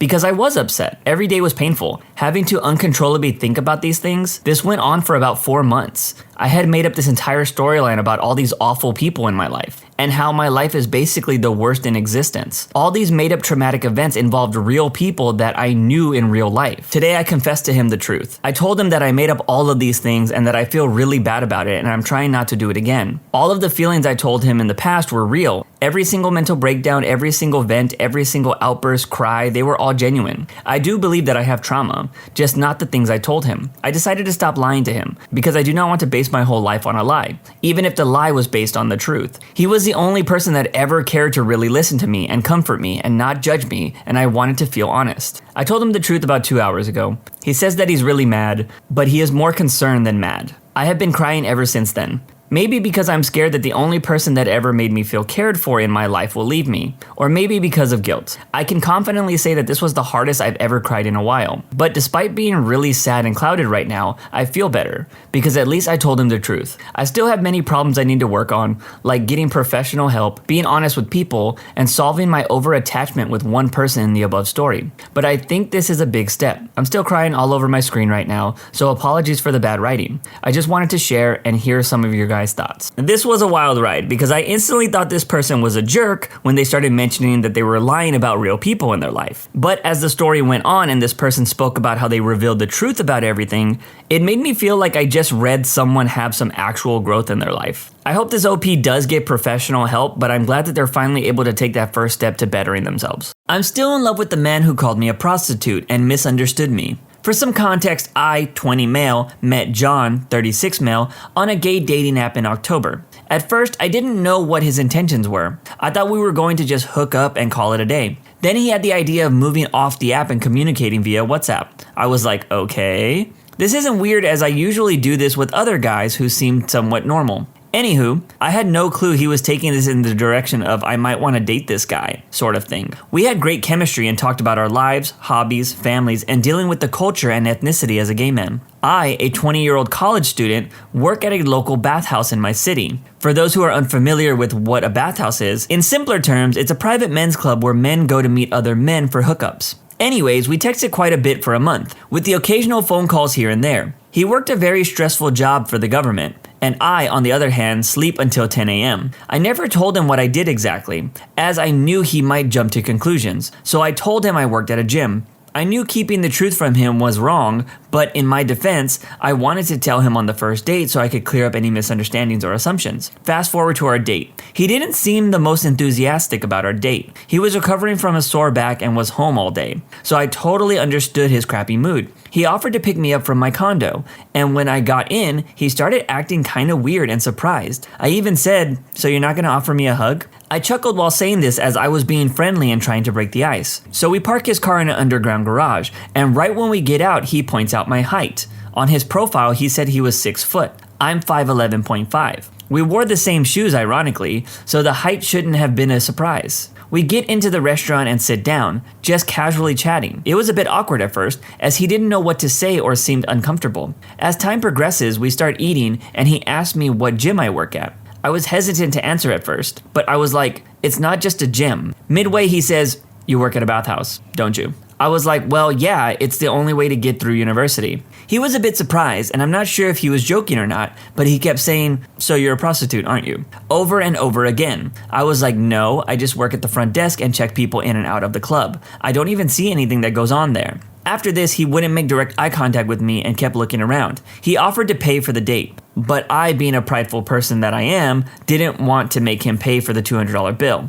So we split the bill. We got into his car and he drove me back home. There was no other conversation in the car besides him saying he had to go home and walk his dog. We reached my condo and I'm like, so this is it? He didn't know what I meant, but I was expecting a kiss, silly me. Nothing happened. I gave him a side hug in his car and said goodbye and walked into the lobby. Fast forward a couple of days, he didn't really talk about meeting up again. His responses were delayed by hours from one another, and his messages were very vague. Until one day he just stopped responding to my messages. I waited for a couple of days and sent him an essay of messages of how I felt and how he ghosted me. His response was, as adults, we have to become comfortable with life and with things that don't work out in our favor. Just a lot of bullcrap trying to defend his ghosting. It's been 4 months now and I still haven't gotten over him. I used to obsess over his WhatsApp profile and listen to his voice notes that he has sent me. But then I got a new phone and it cleared all the chats. I went back on the app, and somehow he finds me and blocks me instantly. I don't know why I miss him or I'm obsessing over him. He played me with his sweet words and toyed with my emotions. I feel stupid, super stupid.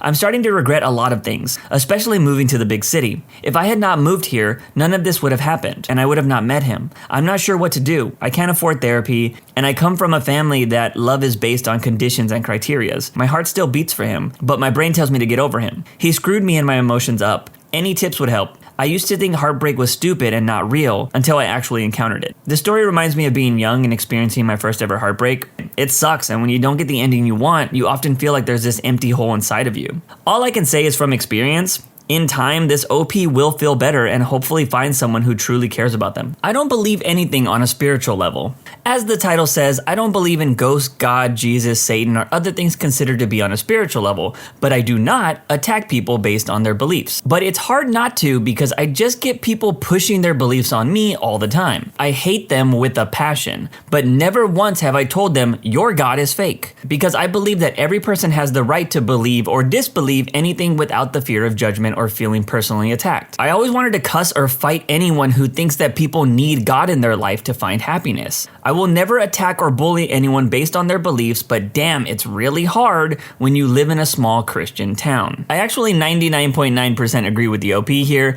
I can't say I've ever wanted to fight someone who was pushing their beliefs on me, but then again, I am a pretty outspoken person, so I'm used to saying what I think. But I do agree that it can be really annoying. But everyone should be able to have whatever beliefs they want, as long as it's not interfering with someone else's life choices. I hooked up with a rock star twice my age and now I can't stop thinking about him. Background, I'm in my 20s, I'm fairly well established for my age with a good career, financially independent, and I have a small degree of online fame. I'm a model, so I know people find me attractive, and I am frequently pursued by people of all ages, and I'm generally attracted to older men. Daddy issues, I guess. I know that I can be a bit naive and overly trusting, but I can become unhealthily attached to people. The rock star in question is part of a popular band that has toured worldwide for years. I actually had never listened to their music prior to seeing them at a festival, so I didn't know anything about them and wasn't really starstruck by meeting them. The band is known for being provocative and for their Playboy party personas. By pure chance, I ended up meeting them while out of character in between shows, and they invited me to hang out with them. I didn't fully realize who they were, and the one member in particular gave me a lot of attention off the bat. He's over twice my age, and I'm only 6 years older than his oldest child. I found him intentionally charming immediately, and we vibed really well. I quickly discovered that the stage persona was only 5% of the truth. By the end of the night and several tequila shots later, he had his hands all over me and we ended up back in his room. Side note, I have a personal policy of not sleeping with band guys.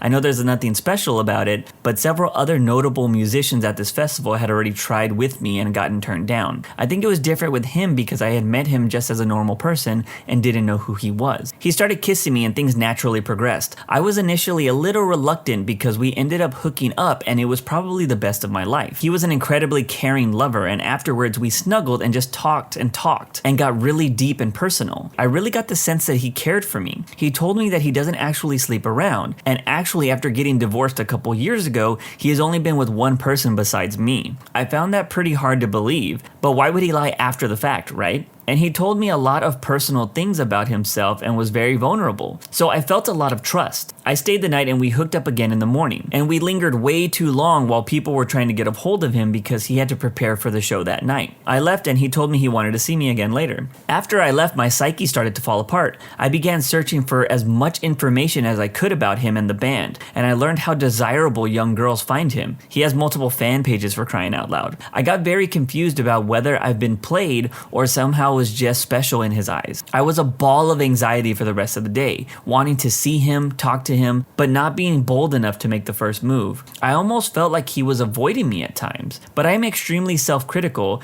and it may have been all in my head. I couldn't even enjoy the rest of the show. I did end up meeting him at his room again. We hooked up more and I talked a lot and I felt wanted and seen, and it was amazing. I stayed the night again and the next morning they were on the road again. He put his number in my phone and promised to call me whenever the band was in my area. I can't stop thinking about him now. I've never felt like this in my life. I'm not an overly sexual person personally, but I keep replaying our encounters in my head. I've texted him a few times since, but got short replies, and I don't want to bother him too much while he's touring. I'm trying to play it cool, but I feel so stupid catching feelings after a fling like that. The anxiety is disrupting me during my daily life and I don't want it to. I don't think my life will ever be the same after this whole experience. Isn't this the classic rock star story? I'm pretty sure I've seen this movie on the Hallmark Channel. Oh well, hopefully this OP gets over this rock star soon, but I'm curious if she's into his status or maybe she just hadn't had good hookups before and is caught up on that. Let me know your thoughts in the comments. I hate being a stay-at-home mom and wife. I wish I could save some money, pack up the dog, and one day get on a train and leave. They are both so needy. I sacrifice so much to make sure they are okay. I sacrifice myself and everything I've had when my husband dragged us into financial hell. I wish I could just leave them both. But the little one is chronically ill and the husband is mentally ill. He would freak out and scare our son if I left. He'd be a mess and unable to provide any sort of support. So I stay. And I clean, cook, and provide a decent home. I smile, and I tell them both, I love you. Inside I feel rage, not at them, but at me. I am a prisoner in my own body. I can't even bond with the dog because both son and husband get jealous. Why does the dog love you more? Why does he always follow you? Why doesn't he love me? I don't have higher education. I could totally live a humble life, just the dog and I. Hell, maybe I can finally get that newfound land I've always wanted. I don't want to go back into therapy anymore. I like who I am. I've always liked who I am. I've always needed to change because who I am doesn't work out for other people. I'm too demanding. I'm too high standards. I'm too forward. I'm too crass. Because of this, I drag my butt to therapy every couple of years. I can't smoke cigarettes. My husband doesn't like smokers, and mommy smoking would create a bad example. Anyways, that's all I have. I gotta get back to preparing lunch for tomorrow. This sounds like a tough situation to be in because a child is involved. If they were single, I would say get that bag and hightail it out of there. This wife is a stay-at-home mom, and it doesn't seem like she could take the child and leave because she probably doesn't have a financial leg to stand on. But at the same time, I'm curious if this OP thinks her family just isn't good enough for her because she mentions how she has high standards, is demanding, and is crass as she says. So I don't know. What do you think? Is the OP a jerk? I abused a loophole in my high school student handbook to have 57 intentionally missed days waived so I could graduate early. I was one of those students. I took AP classes and gave zero effort and still passed. The one that would come in on Friday after intentionally missing Monday, Wednesday, and Thursday, and still pass a test with a grade A or higher. Never did any homework either. Overall grade at the end of every semester in most classes was a B-, but always had teachers mad at me over it because they had students that were truly struggling to maintain a C- after turning in all their homework, extra credit, and had near perfect attendance. Even had my English teacher so mad that he tried to fail me by adjusting how much my missed homework counted towards my final grade. He actually got in trouble for that. Anyways, I accumulated 55 intentionally missed days my first semester of senior year. I was eligible for early graduation credit and grade-wise, but attendance of course made me ineligible. Or so I thought. My final semester of high school was going to consist of 4 periods, 5 days a week, 2 BS classes and 2 attendance makeup classes. Me knowing myself, I knew this wasn't going to occur.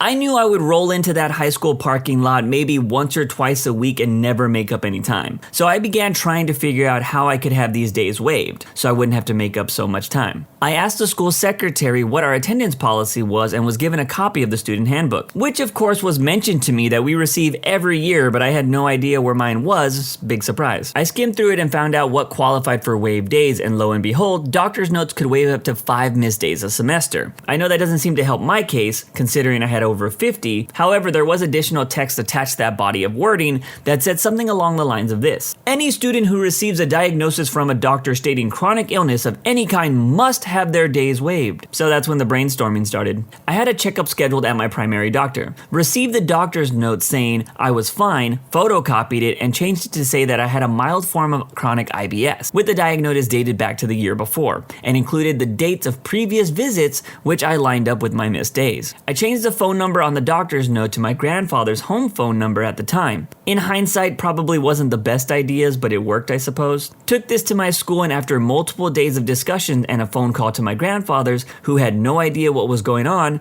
they were required to waive 57 missed days. I graduated 3 weeks later, a semester early, after missing 2 full months of high school intentionally. Now, there is a couple of edits on this story.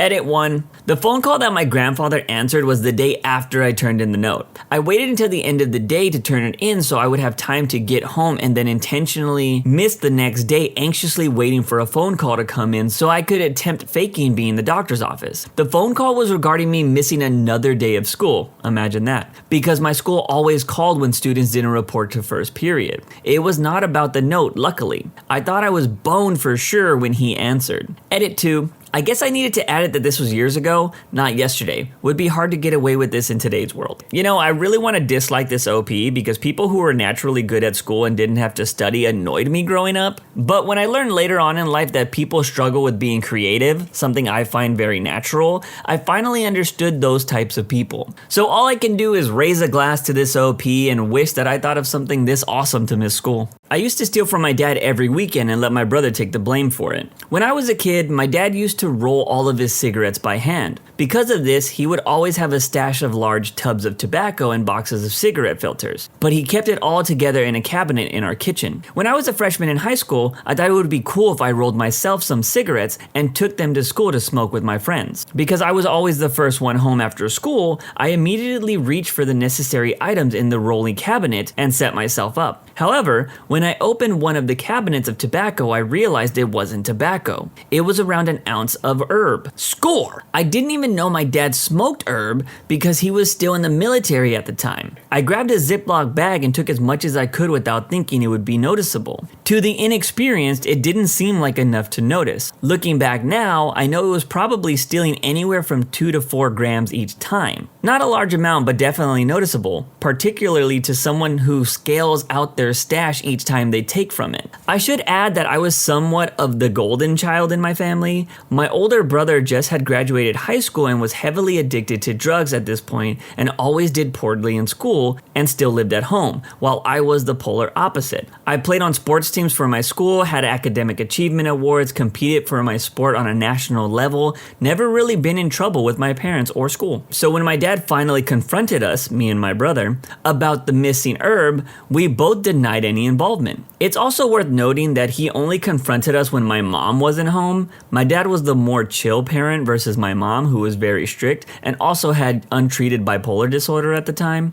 Because I had a much better reputation with my parents, my brother took the brunt of the blame. Well, all good things come to an end, right? One weekend in sophomore year, there was a party as per usual, so when no one was home, I stocked myself up with some herb and got an older friend to buy me liquor. I asked my dad to drive me to my friend's house for the sleepover, so we could go to the party together. And on the way there, he lights up a smoke, except it doesn't smell like a normal cigarette. In fact, it doesn't smell like a cigarette at all. So I glanced from the corner of my eye and realized it was, in fact, a joint. And I pretended not to notice, just kept scrolling on my phone. To my surprise, and without saying a word, he reached his arm out and passed me the joint. I wasn't sure if this was a trap to get me in trouble, but I knew my mom was very explicitly against smoking herb, so I figured she also didn't know that he had it. I took the joint and puffed a couple of times, inhaled and passed it back to him without coughing. He just smirked at me and said, "Wasn't your first time, was it?" I just chuckled and said, "Maybe." At this point, he confronted me about the missing herb. My brother was gone for the weekend, and since my dad knew I was having a sleepover that night, he weighed his stash before leaving for work that morning. When I asked him to drive me, he weighed it again and noticed some was missing. Since my brother was gone and my mother didn't know, it was clear whose fault it was. He told me it was fine if I wanted to smoke up at parties with my friends, as he'd much rather have me smoking at parties than drinking. But he just asked me to stop taking so much from him every week. Apparently, it was costing him quite a bit to stay stocked up, and he was hiding it from my mom at the same time. So spending so much on something that he was trying to hide was getting increasingly difficult. As a corporal in the military, he wasn't making an overly abundant amount of money. He also told me to let him know privately if I've got weekend plans, so he could hook me up with enough for me,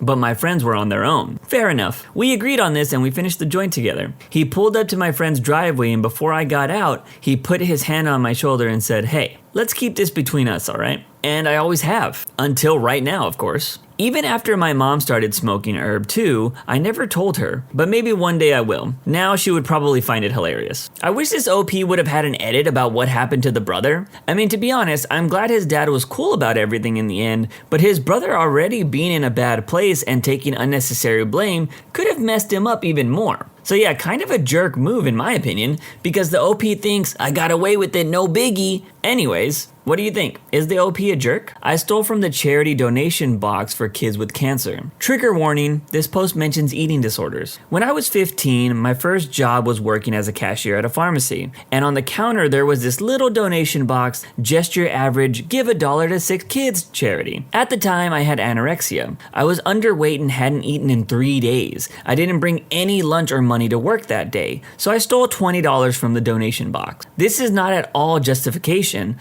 but in the 8 months that I worked there, I just never saw it emptied, so I figured it would never go to the actual charity, or at least not for a while. I bought myself a bag of chips, the most sugary drink I could find, and a bag of lollies. Then I cried in the bathroom about how much of a crappy person I was to steal money to eat food. I've held on to that for 3 years, and I think about how lucky I am to have recovered now. I'm at a healthy weight and I love my body, but I don't think I will ever forget how much of a low point in my life that was, and I will never not feel crappy from stealing from kids with cancer. I'm glad that the OP is in a better place now with their health, and I feel like this could be an easy fix. I think everyone's done stuff they regret, but it's all about how you live life going forward. Why not make a nice little $100 donation to a cancer charity and call it even? Don't beat yourself up for wanting to eat. At least that's my opinion. My husband was supposed to be a one-night stand. I wasn't really looking to date, I just wanted some attention and passion. My roommates convinced me that to really move on from my ex, I just needed to have a one-night stand, which would help me move on and get back into the swing of things. And it had been almost a year since I had been with anyone. I didn't plan it or anything, but the company I was working at the time did a monthly game night, so I went. But now my husband and I were on the same team and we were flirting a bit. I was planning on resigning the following Monday as I had received a better offer, so I figured why not and decided to try my luck with seducing him.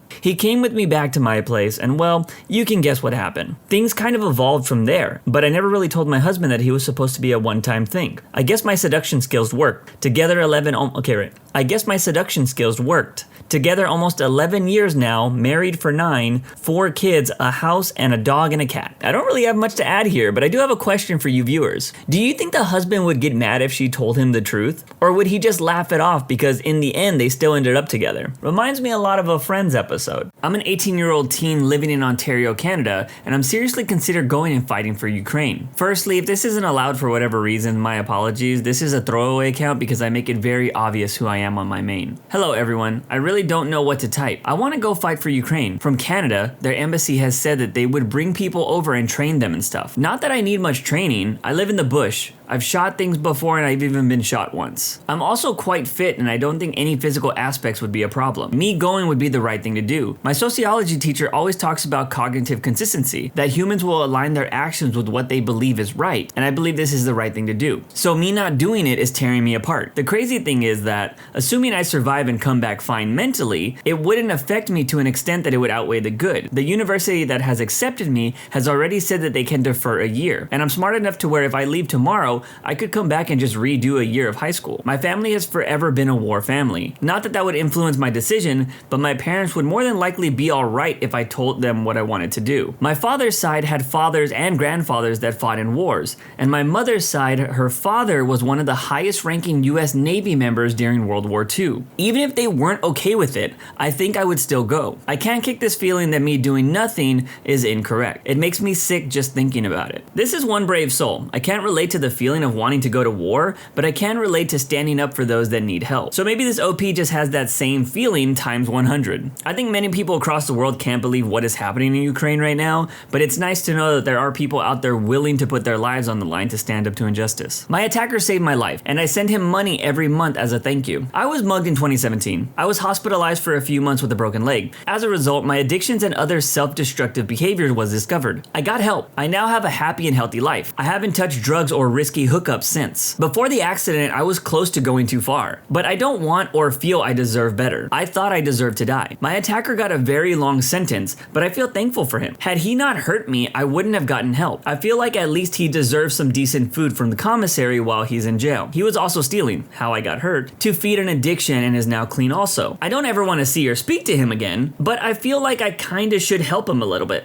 Am I nuts? There is a small edit to this story. For clarification, it's not a large sum of money. It's like $10 at most, enough for some ramen and stuff. You know, I'm all for whatever people need to do to get clean from addictions that harm their lives, but I never thought getting mugged would be a reason for somebody to get clean and then paying their mugger to have food. It's wild. Also, what do you guys think the OP meant by risky hookups? Do you think this just meant like unprotected hookups, or was he like hooking up while skydiving? Let me know your best guesses in the comments. I'm not a bad person. I'm a good person that does bad things. To the outside world, I'm a nearly perfect guy. I genuinely hate lying. You can trust me. I'm gentle, smart, and full of confidence with no arrogance. That's who I am really, not a character that I portray. 3 years ago, I told myself who I wanted to be, and I became that person. What I didn't expect is what the downsides would be. I'm a nihilist. I don't believe I will be judged for things after my death, so I do anything I want. At an early age, I got into erotic role-playing, and I developed kinks no one should have. I've pleasured myself to fictional and real corpses.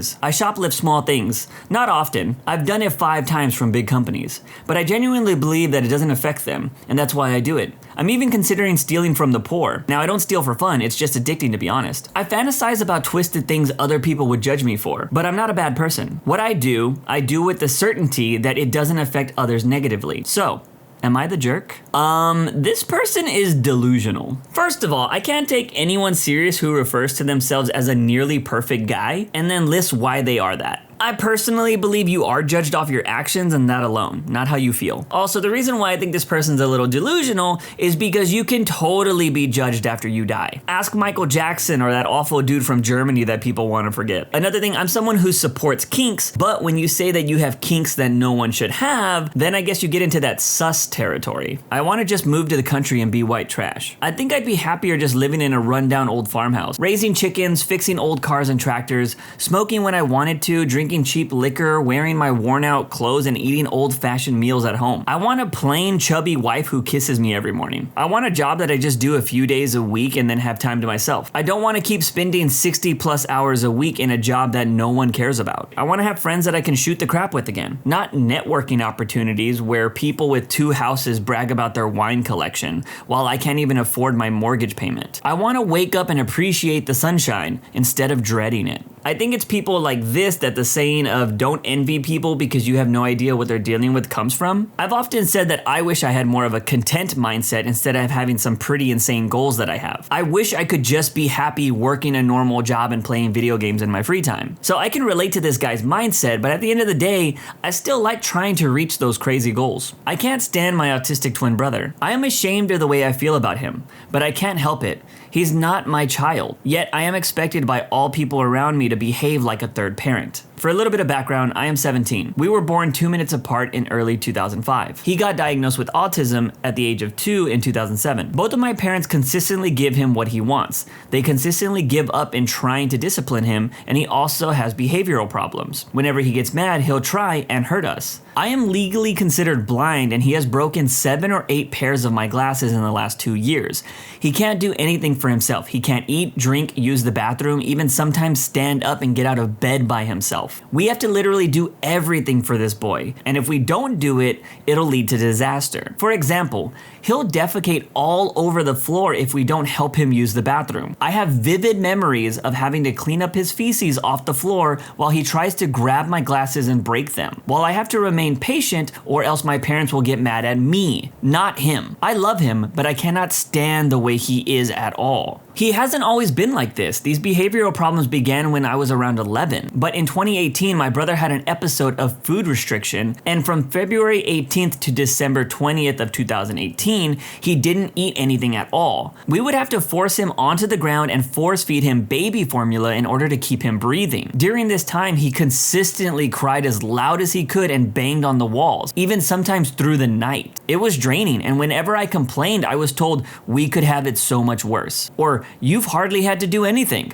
I hate it. I can't stand it anymore. He eats now, but the behavioral problems are still there. My parents say I'm too mean to him, that I should show him more empathy. My brother doesn't do anything to me but try and harass me and hurt me. Yet I'm the one who's too mean to him. They don't even bother to try to discipline him. He's broken my mom's ribs, he's broken one of the windows in the living room, he's gotten us into multiple car crashes, and yet nothing's wrong here. I don't know how my parents feel, but I have a feeling that they don't really like him either. They had children. This is what they signed up for. I didn't sign up for this. It's not fair that I have to be a parent. That's it. That's what I have to say. I know I'm a terrible sibling, so am I the jerk? I wouldn't say this OP is a terrible sibling. I got annoyed just reading this story, but that's also because I've never had to deal with something like this before. My heart goes out to people that have to deal with children or siblings that have these kind of issues. It's always tough to be in these kind of situations because if you don't help out, it feels like you're turning your back on the family. But at some point, if you want to be able to enjoy your own life, you have to make your own decisions. I don't necessarily think it's fair that this OP has to be a third parent because like they said, it's not something they signed up for. But with them being 17, it looks like they're going to be able to make their own choices here pretty soon. So I wish you the best, OP. I'm in love and I'm never going to tell them. Specifically, I'm in love with my best friend. They're one of the most consistent and exciting things in my life for so long now. And over the past few months, I've started to realize that every time I tell them I love them, I don't mean it in the same way they do. They love me, but I'm in love with them. There's so many problems with how I feel. The first being that we're completely incompatible emotionally, but I can't seem to care as much as I should. The worst part is, they're falling for someone who is supposed to be a hookup. They haven't been romantically interested in someone in years, and I'm pissed that the person who made them feel differently couldn't be me. I wanted it to be me so badly. But again, I've never told them how I feel, and I especially don't plan to now. At first, I was afraid our dynamic would change, but now it's because I know that they can't look at me the same way I look at them, despite the fact that they always tell me how beautiful I am, or how wonderful a person I am, or how much they love me, or how grateful they are to have me in their life. Because I'm the painfully encouraging best friend. I've been helping them figure out their relationship with the hookup, and it seems like they're really happy with this person. It hurts me thinking about how this makes me sad all over again. Maybe it would hurt less if I finally got my feelings off my chest, but it doesn't really matter now anyways. I guess. Oh man, I feel so sad for this OP because I don't know, I think you can only relate to this post as if you've ever fallen for one of your best friends. I am the kind of person that likes to be friends with somebody before I get romantically involved, but at the same time, I have fallen for one of my friends before, and yeah, it doesn't always end well. But sometimes you can be romantically interested in somebody, tell them your feelings, and become best friends, which is what happened with me and one of my other friends. I don't know, personally, to just save your mental health, if I was this OP, I would get those feelings off my chest, but at the same time, some people are scared of losing a friendship. So it really just comes down to, can you live with the thought of them never knowing your true feelings? It's $1 million question. Something my mom told me a few weeks ago is still bothering me. When I was 13, I convinced my parents to adopt a family dog named Bo. They really didn't want to, especially my dad. Go figure, the dog ended up loving him the most. And I'd even dare say my dad loved him more than any of us. I moved out of my parents' house back in 2010, then Bo passed away in 2014. His cancer was getting worse, so we had to put him down. My dad took it the hardest. In 2013, a few months before Bo died, I adopted my own dog, my boy Briscoe. A few months ago, I made one of the hardest decisions of my life and I put him down. He suffered from grand mal seizures. The last few blinded him and it took a toll on him. I could see how much he was suffering, so I let my boy rest. I asked for 30 minutes to hold him, talk to him, reassure him myself, and to tell him I'll see him later. When he was being put down, I held him, I talked him through it, gave him kisses and all of my love until he was gone. After the doctor finished, I even asked to have more time with him to savor these final moments of his presence. It didn't even cross my mind to leave the room and let him go through this by himself. Well, I found out that's what my parents did with Bo. They couldn't bear to be in the room with him. Part of me understands because God, it's so hard, but at the same time, it makes me angry and sad. Bo died alone, with no comfort from his family. It bothers me, but I do understand, and I know they loved him dearly. But I couldn't even imagine doing that to Bo. This story hits way too close to home for me. I've sadly had to make the same decision of letting my dogs rest in the last few years, and much like this OP, it never crossed my mind to let my dogs pass on their own. I was there until the very end, and I get even teary-eyed thinking about it right now. So I understand how the OP could be upset by hearing that his parents weren't there for Bo in the end. I've even offered to be there for my friends or family's pets that need to be put down because I think all pets should know that they're loved in their final moments. All I have to say is if you ever have to make this terrible decision in your life, please be there for your pets, especially if they were there for you throughout your life. Be there for the end of theirs. I'm getting divorced again, and I feel like such a loser and failure. This is a throwaway, obviously. I've been married for 2 years, I've been with him for 3, and we have a 1-year-old son. I'm getting divorced for the second time in my life, and I just feel like such a failure. He pretended to be someone he wasn't, and I only figured out the truth of his lying, cheating, addiction issues, and just general messed up stuff recently. He pretended he was the man he wanted to be, but he couldn't hold it together to not mess things up. Apparently, this has been a pattern throughout his whole life, and his stupid enabling parents decided not to mention all of this in the years that we've been together. The final straw was him losing 10 grand gambling between this year and last year. My first marriage was one of those young love barf stories. Got together at 19, lasted 9 years, and had 2 kids. The guy just wouldn't grow up or hold a job or spend time with us. He was always out with his friends until I finally just gave up. Now I'm just hating myself. How could I be so stupid? Why aren't I a better judge of character? I can't even trust myself to choose a good partner. I'm apologizing to my children every day for not picking a better person to be their father. They have to live with my mistakes. I'm embarrassed to have yet another failed relationship. And even though it's the least of my problems at this point, my anxiety makes me obsessive about what all my friends and family are thinking. There goes so-and-so. She's been divorced twice. Can't find a good man. Her poor children suffer because of her bad choices. I know that it's just my anxiety talking, but I still feel humiliated. Anyhow, I can't handle any negative comments right now, so I'm just gonna leave this here and walk away. I've been seeing a therapist and have everything for the divorce in order, and I'm confident about my decision for once. I just needed to vent. Thank God for Reddit. Take care, everyone. The world is crazy right now. I don't think the OP should be hard on themselves for not being able to judge the quality of other people. I personally think I'm pretty good at seeing people for what they are, and I still get fooled. Sometimes people are just really good at tricking others into thinking they are who they want them to be. Also, relationships are just hard. Sometimes they start out great and you just ride that honeymoon phase as long as you can to the point where you just feel bad for wanting to leave because you feel like it's gonna be wasted time. So you just stay. It's situations like this that I think are causing the marriage rates to decline in recent years. I'm the biggest wimp alive. Ever since I was small, anytime someone attacked me or threatened me with violence, I would get scared or afraid to act. People keep taking advantage of me in very, very messed up ways, and I am trying to live a normal life, but it's bad. People have bullied me severely, spit on me, punched me, and I was nearly close to death more than 5 times. I seriously need this to stop, and I have to stop being a wimp. I'm in my 20s and I can't be like this forever. Saying no can help a little, but I'm not trying to get beaten up or beheaded. I just need help because I'm really, really tired of being scared of people when they threaten to hit me or unalive me. I feel for this OP. I can't say I was ever this scared of fighting. I did totally run away from a fight before, but that guy ended up unaliving someone in the future, so I think my running was justified. But I am annoyed that people seem to be picking on this OP and he's in his 20s. It just goes to show you that high school never really ends. I do hope that the OP can gain the confidence to start standing up for themselves, or at least go hit the gym or take up a self-defense class, because no one should have to live the life of being bullied. I, 16 female, blame my mother's genetics for being so freaking ugly. In my eyes, my mom is the ugliest woman ever. Everything about her physical appearance is hideous.